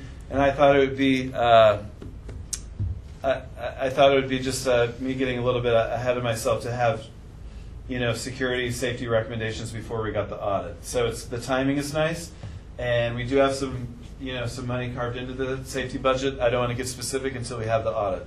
So I'll do that at the 9th meeting. And we also wanted to talk a little bit more deeply about professional development, and Eric and Celia will head that up at the April 9th board meeting. The April 16th meeting will be the adoption of the budget. After the budget gets adopted by the board, that's when our communication plan goes into effect. And that will be really pushing out the website and really publicizing that. So we'll use social media. That will be having our meetings again. And if PTAs will have us, you don't have to give us the whole meeting, but we'd love to come between April 16th and the board vote to talk about what's in the budget and how it impacts taxpayers and the things we're trying to really implement in this budget. We'll talk a little bit past this year as well. So we'll be doing PTA meetings. We'll be doing a couple community meetings too, like we did with the capital plan. That will be tight, but we'll try to get that all in that month. And then we have the required budget hearing on May 7th. My strategy is always to try to sort of get out in the community and sort of get people where they are instead of having all be at a budget hearing. I think it's healthier that way. But we'd love to have people come to the hearing on the 7th, and then the budget vote is on May 15th. So those are our next steps. Again, we're really excited about the budget we're putting forward to you. Anne-Marie, what are just next steps in terms of what the board will be receiving from you in terms of information? The board will actually receive all of the details. So I'm preparing the budget book right now, which will have all the required documentation. It will have all of the account balances for budget code for you to look at. We haven't given you that yet. I have it with the governor's run. I'm hoping to just give you a final version of it once we get the more state aid, because there might be some things we're adding. So I didn't want it to be too confusing. Once that happens, the budget book will go online. It goes into all of the schools in case anyone wants to look at it. We also do the newsletter, and there'll be a postcard going out. So there'll be a lot of that'll be on the website, but also in the mail, so people can see it as well. So we're going to start preparing all of that too. Any questions? Yeah, on the slide with basically the revenue projections, a couple of questions. Okay. The tax reduction reserve, So we're taking 250 out of that. How many more years we have to go on that? Well, I have 10, 11 in there, just a reminder that that's the year we put it in, and you only have 10 years to use it. So we have probably 1 or 2 more, if you're asking me off the top of my head, after this. If you remember, we didn't use it at the very beginning because we really didn't need it. But it has a 10-year life, so you have to use it within the 10-year period. So that's why that's So there. it's going to be roughly 250,000 for the next couple of years if we use it? I would say maximum after this year, there'll be no more than 2 years after this year, maybe 1 year after this year. I can get that information and bring that forward. And the other one is the fund balance. Do you happen to know off the top of your head what the fund balance was at the beginning of this year and what you project it to be at the end of this year? Our fund balance, so that calculation is a combination of what the fund balance was as of last year. It's also what we anticipate will not be spent in this year's budget and making sure the revenue is right on par with what it needs to be. That is also not using all. If you remember, our fund balance was more than the 4%. Yeah. So, I like that. Yes, no, I like it too. So we don't want to use all of that. So I don't want people to think we're just taking the $2.5 million from excess fund balance. There are areas in the budget that we know will not be spent. When you budget for something, you're always worried that something might happen. You need to have the money. But as we go farther into the months, we're seeing that we're not going to need that money. So it'll be a combination. The fund balance projection will be part of the final budget presentations that we go forward. All right. Because I'm really looking for, I know the 2.5 is not really a reduction in the fund balance of 2.5 because unless we don't return anything back to the fund balance at the end of this, I'm trying to figure out what the net is. And what are we going to diminish it by? Because then the concern becomes if we eventually run out of fund balance. Right. So what we do is we start with the balance, which we know is more than what the recommended 4% is, and then the calculation then becomes what are we anticipating is going to be underspent, and that will be an addition, and then a subtraction will be the 2.5. Yes. Okay. Anne-Marie, is it true that the state set up the TRS reserve, that they okayed districts to set up a TRS reserve? So that would be a way of putting money away into the reserve. So we don't want to use all of the fund balance if we have more than the 4%, because that would be great if we can do that. The districts have been really trying to get the state to approve that. So if we do, I think that would be a recommendation to the board. Oh, they didn't approve it yet, or? It is not approved as of yet. Okay, but I think it's on the docket too. It's on the docket because we printed out the Senate and Assembly proposals. Yeah. When we, at a future board meeting, when these things are finalized, we'll update the board because there's some other things that are being put out, like some things where the state will offer reimbursement for certain like safety, security things, or there's a lot of different things being proposed. When they become actually real, then we'll discuss it at the board meeting. But that's something that we could take the unappropriated fund balance and add it to that reserve if it's okay or if not. Yes. I'm sorry. I'm asking, yeah. So if they allow us to do that, we could take some of the unappropriated fund balance and put it into the reserve for the future, and that's something that would hopefully level out the TRS, because what happens is it kind of goes up and down, and as you see this year, the TRS increased, so it affected the way we had to do our budget. So that would be, if that passes, then we would probably come with a recommendation to do something for that. Is there any way to calculate where we would be if the budget's voted at the tax cap, where the individual homeowners' tax would be compared to last year? So last year, right, the budget was passed at the tax cap, yet everybody's tax bills went down. Correct. Right. So at the budget hearing, I usually do a couple of slides. I base it on the assessed values of last year, so you're going to see the increase. And we can do a best guess. We've had conversations with the city who have told us that there will be numerous properties that will go on the tax rolls this year, similar to last year, which would mean the tax rate would remain flat. So it's hard to say. I can give you a good estimate, but the actual numbers, we get the assessed values in July. I think the April, it'd be good after the April 16th meeting for us, if we're doing meetings out in the public, for us to talk about. That's a great talking point.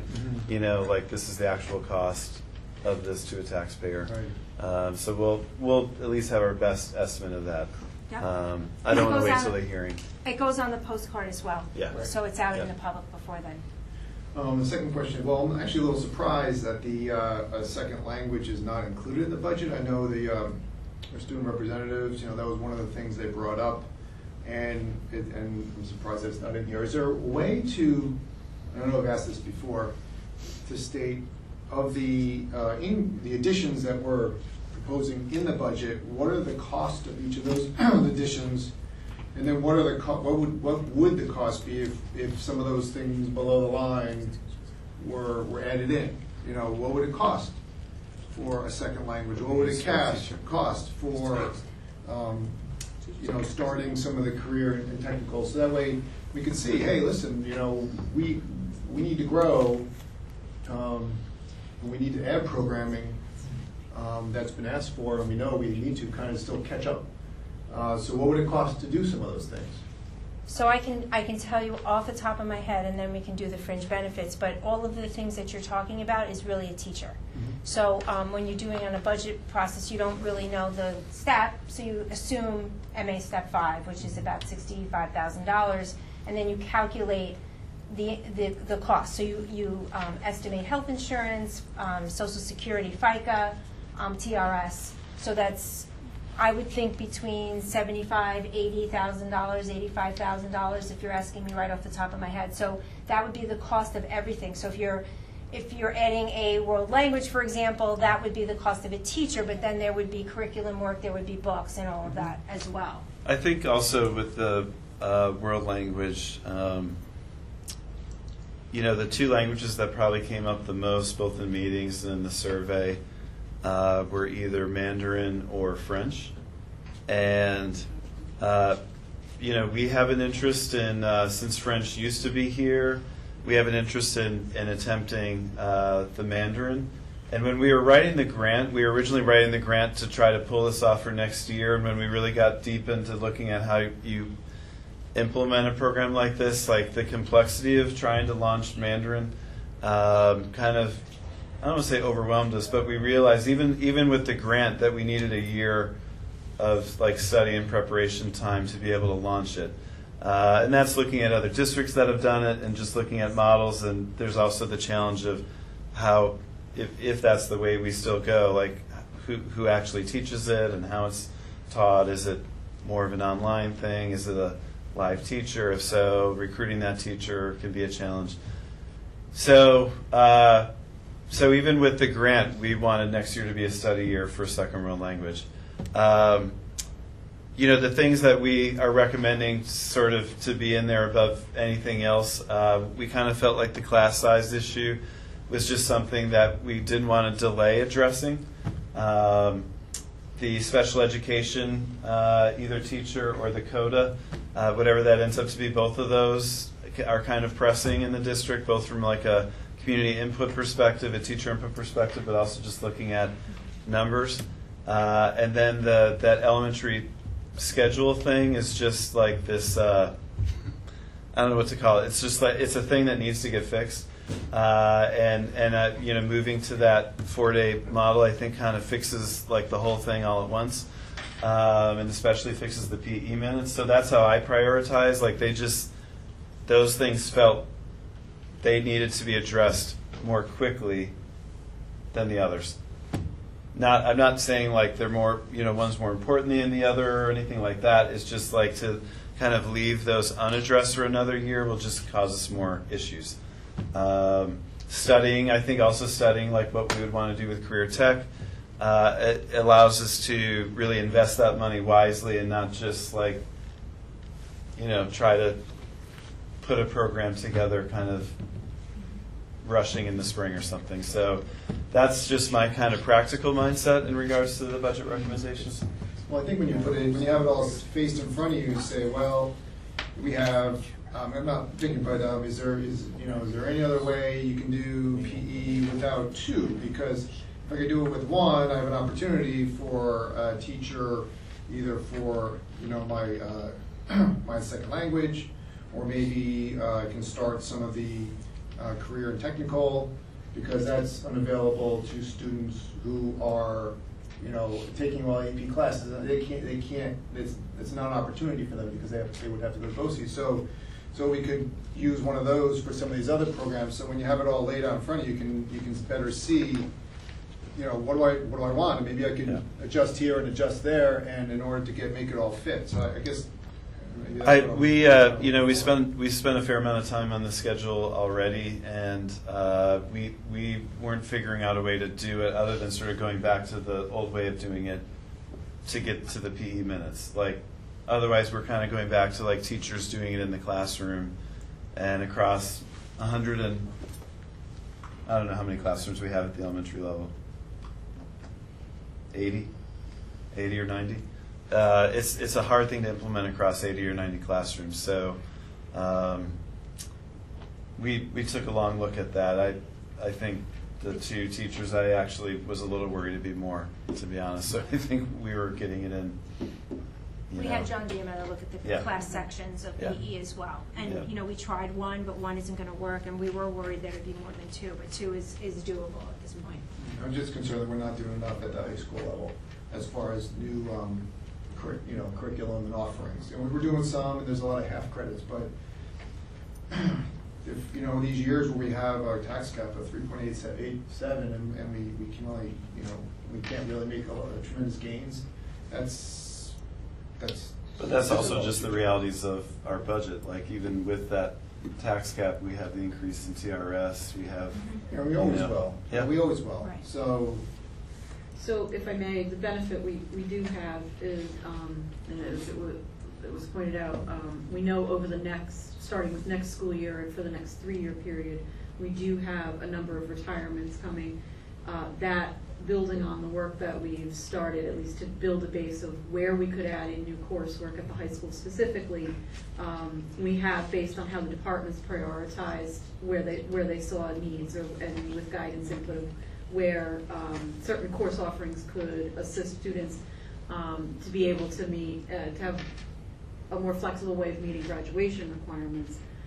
What we have, though, coming ahead of us is the opportunity to be looking at both what do we need in terms of the maintenance of those basic coursework and classes, but then the opportunity to really be creative and innovative with, as positions, we lose through retirement. We don't necessarily eliminate the position, but we have opportunity now to look at how do we expand. And so that's really a focus at the high school level and as I also we move forward. And I'm not trying to pit levels against each other, but just the class size issues, even at the elementary level, were far more pressing than at the secondary level. And I don't know about all the decisions over the years that kind of led to that, but we needed to level things out a little bit between elementary and secondary too. So I just had a question. Like 6 years ago, when I watched French walk out the door, there were teachers here. So did those salaries resolve? Like, did they kind of go back into the budget and now they're shifted somewhere else? Is that what happened with us? Okay. So this is a 6-year problem, Mike. This is not a today problem. We gotta try somewhere to We're try to 6 years ago with me. try to press the issue and get it back in quicker than this. And I just had a question. In terms of the stakeholder process, how are, and this is new, I know for you, Dr. Lando, but how are individuals chosen to participate in this process? Because before it didn't seem like it was a streamlined process just to somebody looking on the outside.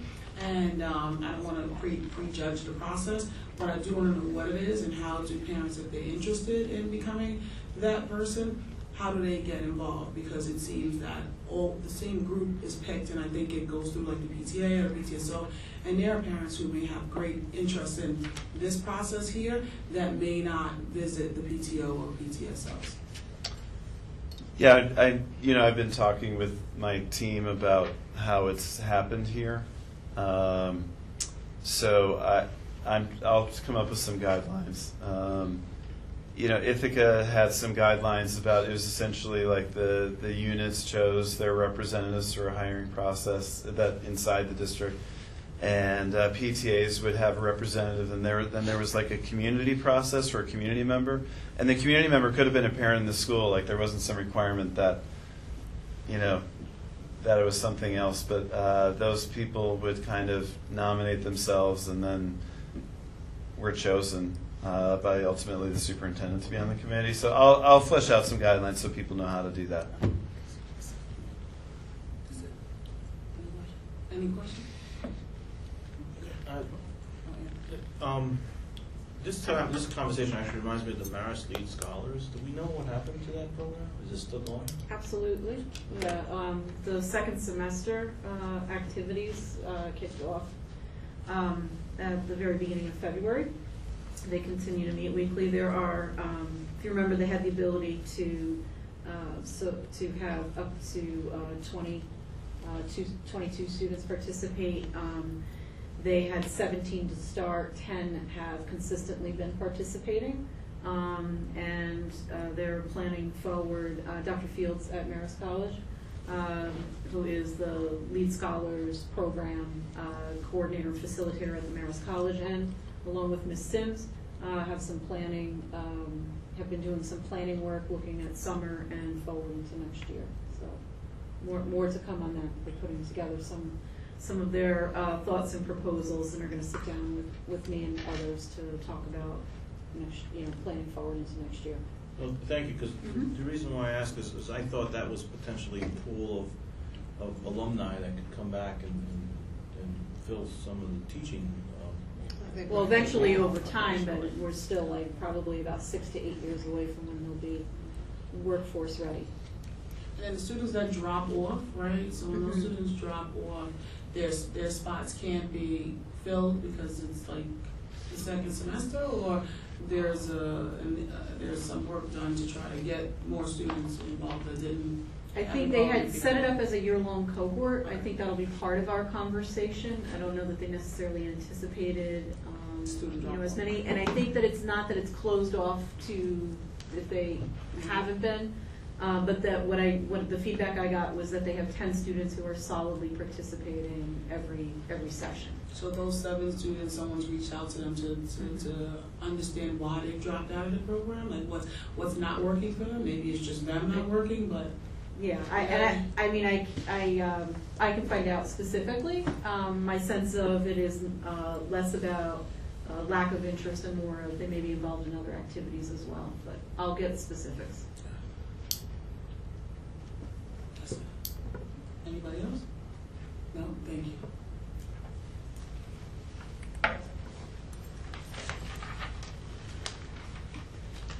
All right, are there any corrections to the agenda? No. Seeing no corrections, the agenda is as set forth to the public. We have student and school presentations, parent groups, open to the public, superintendent's report, committee reports, including board comments. We have no unfinished business. Then we have the consent agenda. The board is not expected to have a second exec, and then we would adjourn the meeting. All right, so are there any student or school presentations? Seeing none, any parent groups? Seeing none, open to the public. Seeing none, we're going to go to the superintendent's report. Been talking a lot tonight, so I will be brief. I just, at the beginning of the meeting, I talked about March 14th. I just wanted to say that again. It went really well across all of our buildings. The high school had, like I said earlier, students had different options. We had about 700 students participate in the program that was in the auditorium.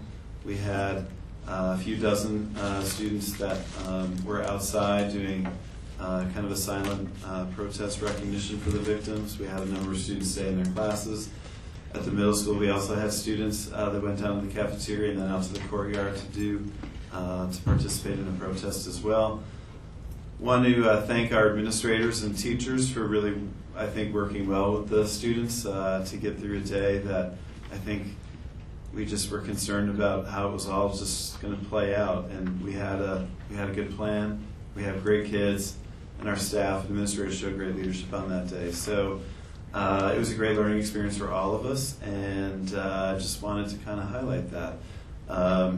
The other thing I just want to highlight is we have a draft calendar for the board to look at tonight. One big thing I wanted to say with that is, as part of the BTA contract, the teachers are involved or give input into the creation of the contract. So we actually had several meetings where we helped kind of make next year's calendar together. Tonight is just kind of a look at it. It'll be hopefully voted on at the next board meeting. But just wanted to emphasize with the calendar that it's not just sort of pulled out of thin air. It's something that, you know, a team of people have been working on for a while. And we're excited to get it adopted in the next few weeks. Thank you. All right, committee reports, including board comments. Anthony, do you have the Google Doc up for the committee meeting dates? I can pull it up. Would you mind, if it needs to be updating it when we're going through, just because I don't have my computer tonight? Okay. Thank you. All right. Craig? Oh, I'm sorry. Noah? Yes. Okay. I'm just going to say a few comments about Wednesday. Like Dr. Lima said, it wasn't really what the high school level, Eddie and I worked with Dr. Siebeting many weeks before it happened, working on a plan, and all the high schoolers really enjoyed what was happening. Me and Eddie stayed behind after the moment of silence concluded in the theater, and we saw a lot of students really moved by the ceremony, and these students really appreciated it, and these students who went outside, we talked to them as well, and we also heard good feedback from them. I want to congratulate the mock trial team. They are heading to playoffs the week we come back from spring break, April 4th they will be heading. And then I also want to congratulate the students that were up here earlier, Jamie, Elliot, Jumi, Elliot, Ryan, and Esteban. That is all I have tonight. Thank you, Noah. Craig? Thank you.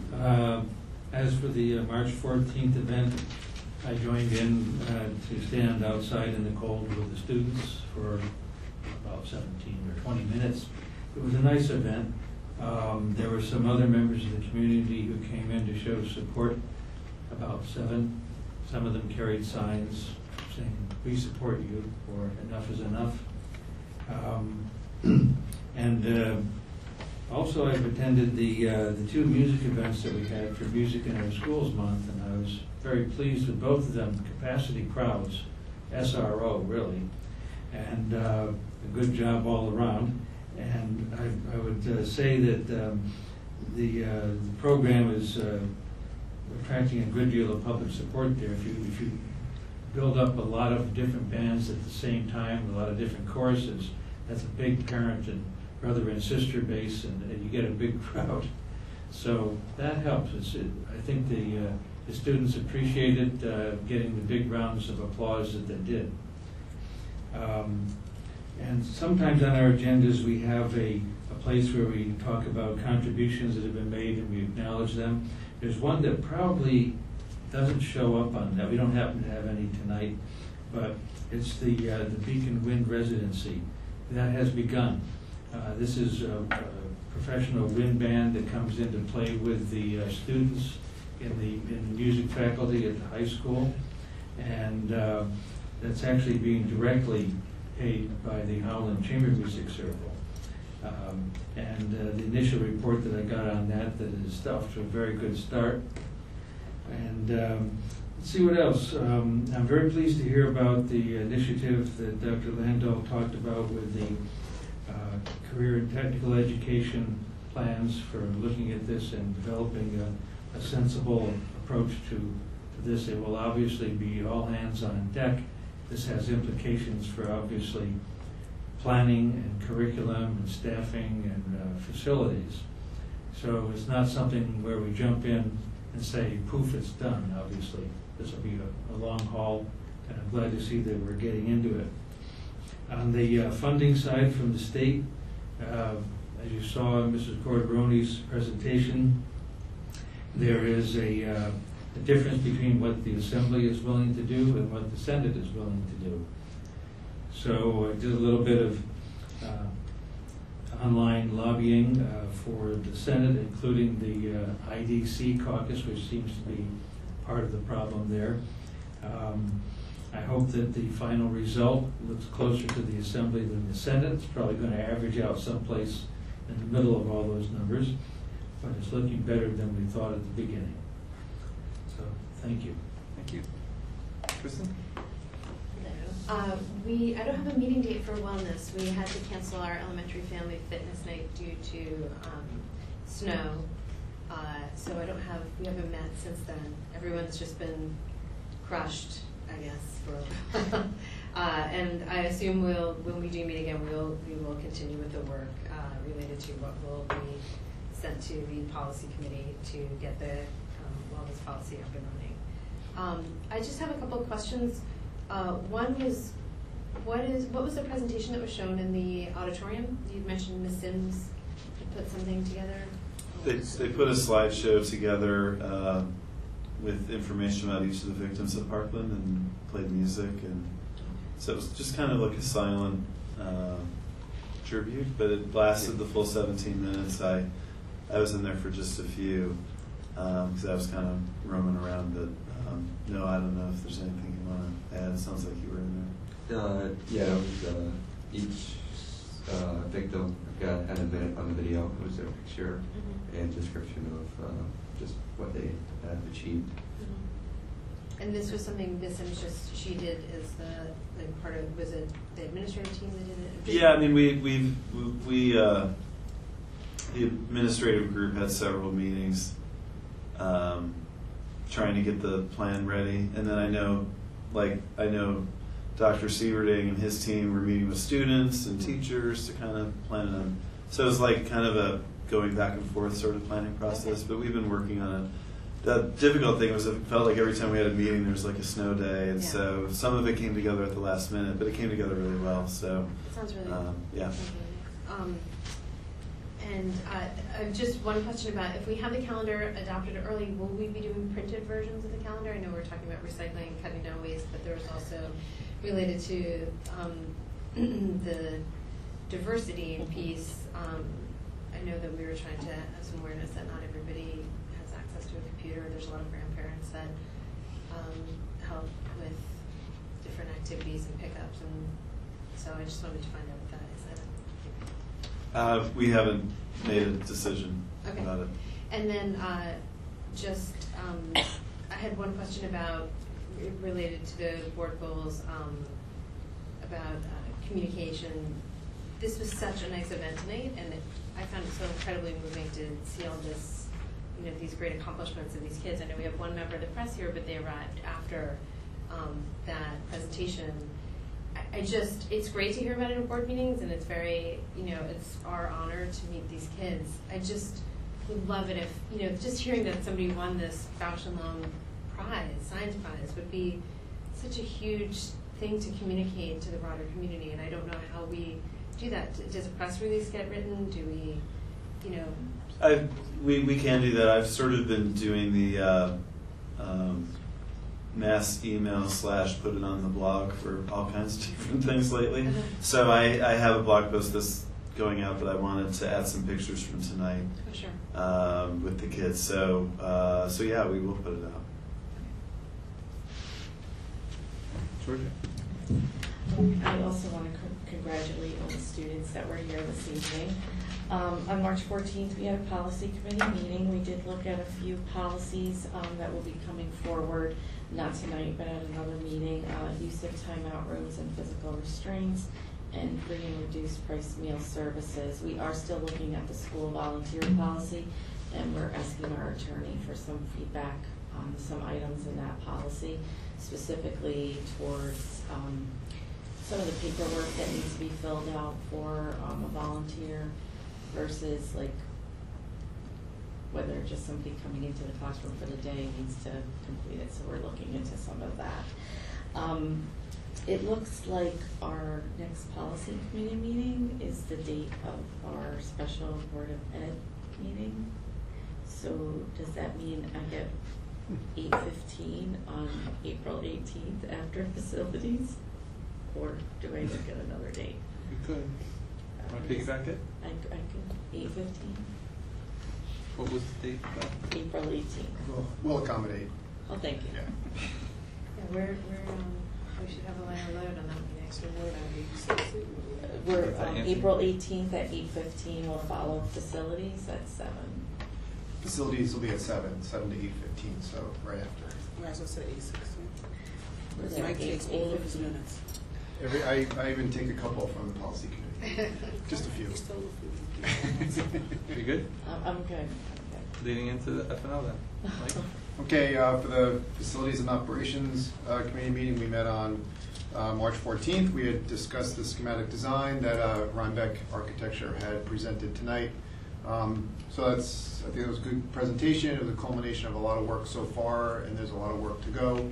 And I guess I will ask if anybody else had any other questions or comments about the schematic design, because otherwise we're really at a point where we're authorizing them to move to the next milestone.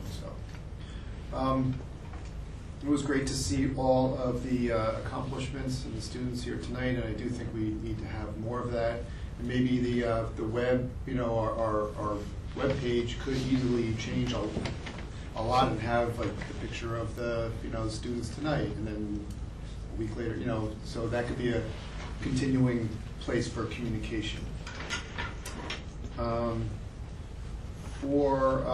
was a good conversation about the budget. I really am happy that you're looking at all the different possibilities for adding into the budget.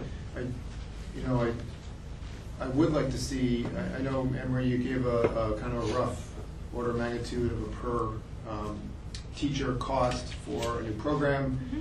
It would be nice to see what are maybe the list of the things that are considered, and we talked about some of them tonight, but is that the whole list of things that have been considered for the budget or not?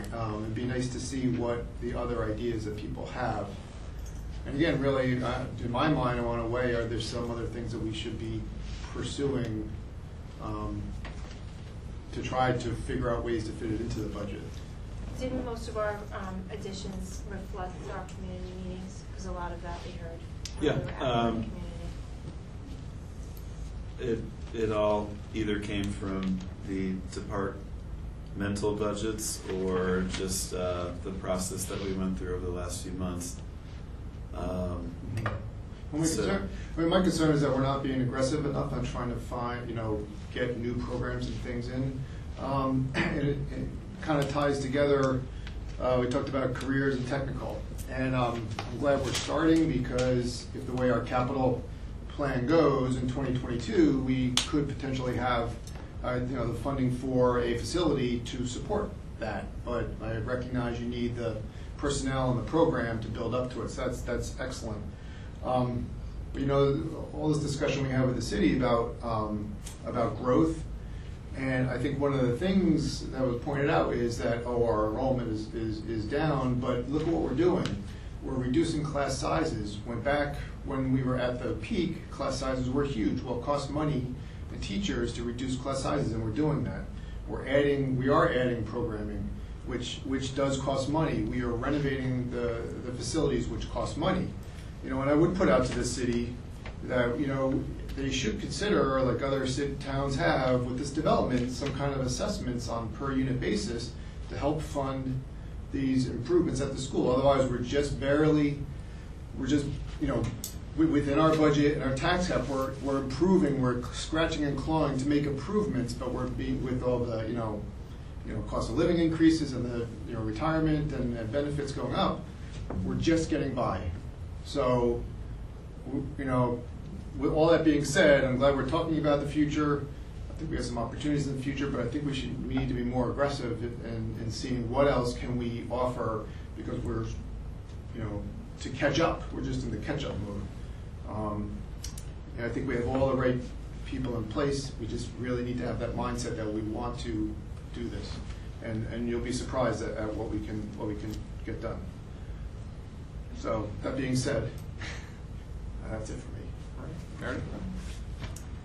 Yeah, congratulations to the students. That was so great, and that's great that 2 years in a row a Beacon student has received the Bausch & Lomb award. I attended the Chevron meeting on Wednesday, and they haven't released the final report yet. They gave this 4-page document But it was a little bit of a repositioning for them. They did use the language in the letter from our lawyer. Thanks, Anthony, for arranging for that. They put it under the heading of potential issues. So I think that they were sort of acknowledging that this isn't the way everyone's done it, and this is the way the school board would like to do it, and it will be up to the developer to and the planning board to The planning board in Fishkill to come to some sort of resolution. So I do think that, and I spoke at the meeting and recommended that the community support the school board's position on this, but I do wonder,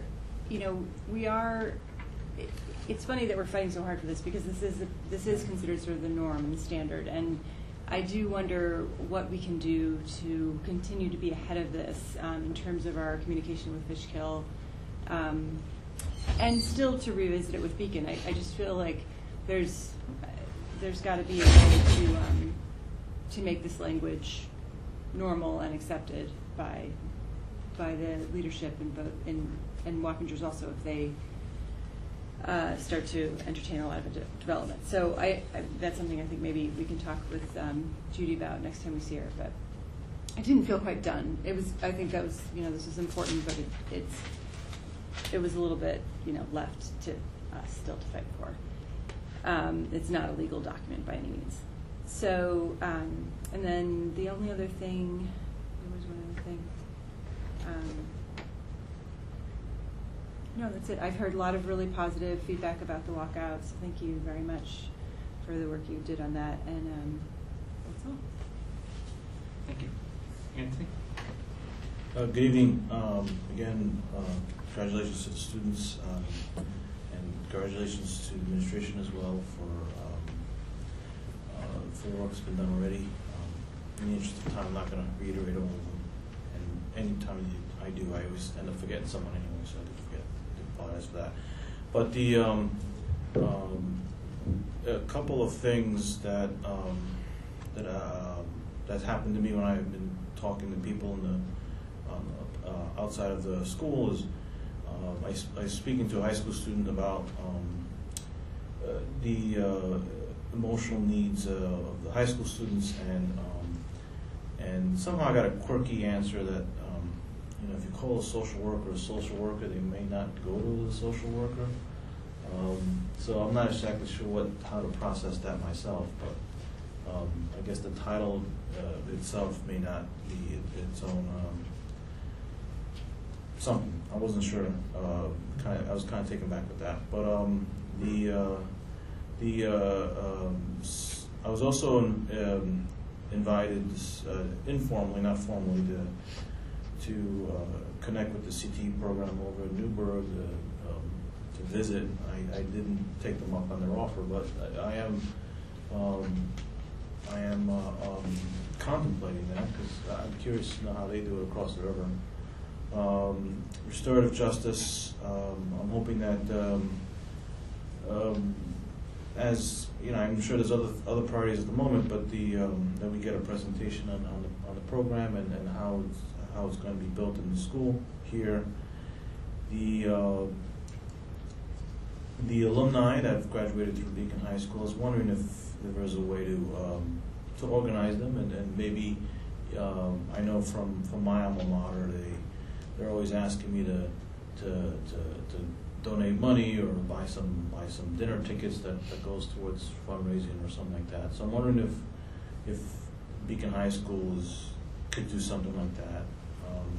And then lastly, the city planner, during their water presentation on Wednesday, he mentioned that Beacon's population would peak at 18,753 at maximum build-out scenario.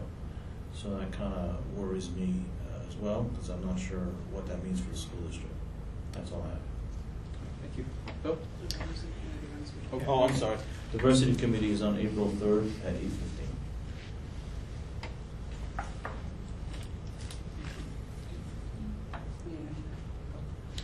The Dutchess County School Board Association meeting is April 5th, 7 o'clock up at the BOCES in the administration building. The topic for April is going to be foundations that support school districts. And of course, we do have a foundation here that helps us out. I've asked Meredith to go up with me because she has a lot more experience in that than I do, so she's going to be going as well. So if anybody else wants to go, and of those of you who have been afraid to go in the past when I offered to drive because you're afraid of my driving abilities, Meredith has offered to drive, so if that makes a difference in what you... I feel like your musical taste would have been a bonus for that. You need to advertise that more. So that's it for me. All right, thank you, Bill. Okay. The Public Relations Committee is scheduled to meet, I believe, after the diversity committee, right? Well, we're meeting at 8:15, so we're going to meet at 9, that's fine. No. So we meet at 7, right? Yeah. I left my bag because I was running in. So we're meeting at 7 o'clock to discuss issues that we think. I think there's one issue that we are going to explore. I think we pretty much handled what was existing, and then maybe we'll need to come up with something else. So we'll be done with that work. And what date is that? April 3rd at 7 p.m. April 3rd. And then I just wanted to get an update on the building principals on whether or not they have come up with any families of military service providers. I sent an email out to all of the principals at the end of last week's meeting, and I asked them to get me the information by either this Wednesday or this Friday. I gave them a deadline date. So we can just update on this. Yes, I'll pass it along. I heard from a couple of principals where they have 1 or 2 family members. I also asked them to think about if we have staff that are either retired military, current military, or family members of military. How are we honoring them? What's the thing? I don't know. I always bring cupcakes. So I think what we were going to do at the April 9th meeting was once we got the list, and maybe we could get that list by the agenda setting meeting that Matt, Emery, and I have, and then I'll share that with the board once we have that agenda setting meeting, and we could figure out how we can honor them at the beginning of the meeting.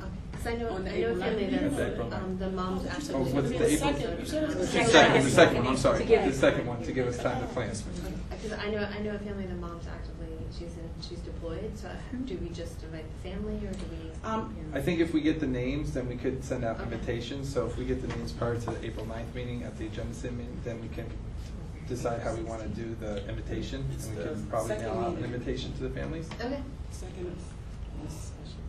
That's not a special meeting. No, the April 26th. Yeah. So It's that Tuesday, that's the BOCES meeting? 24th that we do. 24th. was it 24th? And so if you don't have anything purple yet, get it now. And that's it.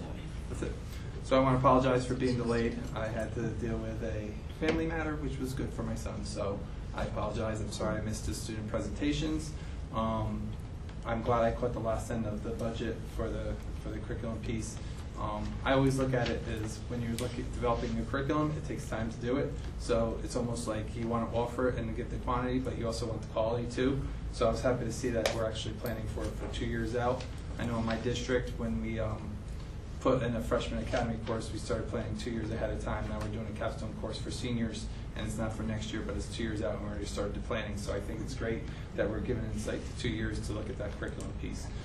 So it seems a little slow, but it actually will help with the quality of the program and maybe get those curriculum maps going and stuff.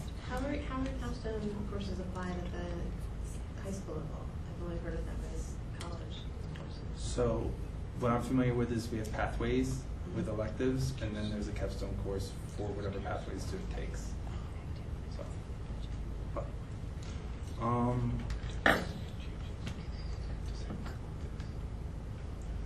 that's it. All right.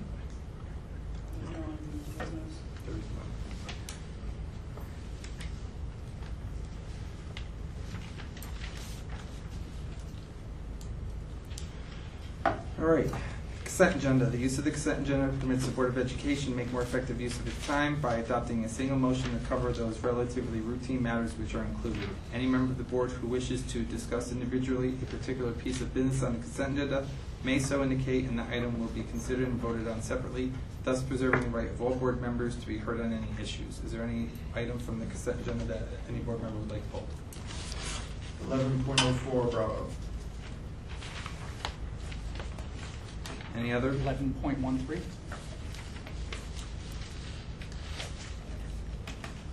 I need a motion to accept the consent agenda 11.02 through 11.15 minus 11.04B and 11.13. So I had Kristen and then Bill. Second, sure.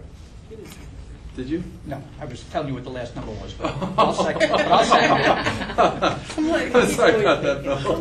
Well, you know, instead of saying second, I say 15. I'd like a bigger number. Are you seconding it, Bill? Yes. Okay. Any comments or questions? All those in favor? Aye. Opposed? Motion carried 9-0. I need a motion for 11.04B. Motion to accept 11.04 Bravo B. Second. So that was Mike, second by Georgia. Comments or questions? For this leave of absence is for a foreign language teacher. What is your plan in order to cover this space, this course?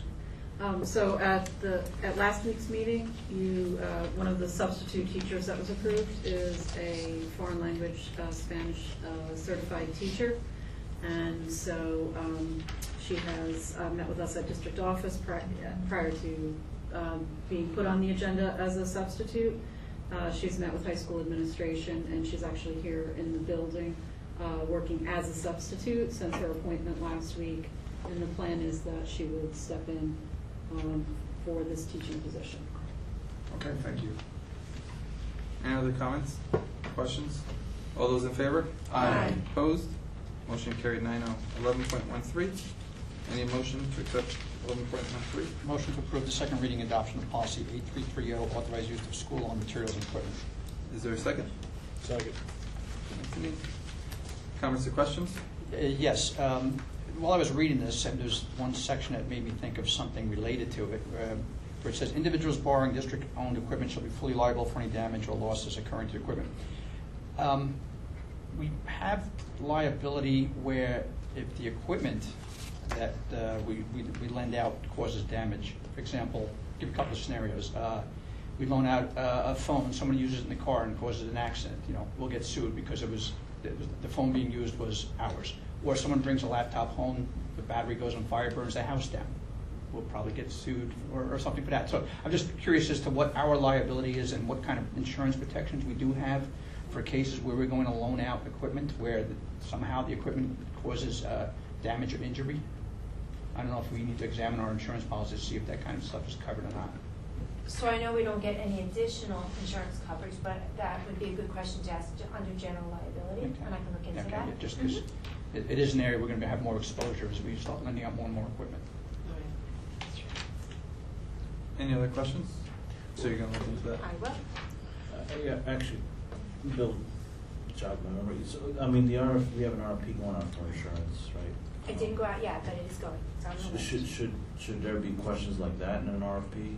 I mean, it usually doesn't get listed in qualifications. I think a request for proposal for insurance won't be that specific. It will be general in nature, because I think the two insurance companies that handle school districts are similar in nature. So I think we were looking for competitive pricing.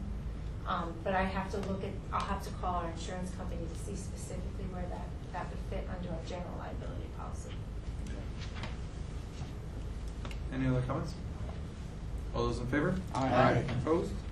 Motion carried 9-0. Any motion to adjourn the meeting? Motion to adjourn the meeting. Second. Anthony and Kristen? All those in favor? Aye. Opposed? Motion carried 9-0. 9:50.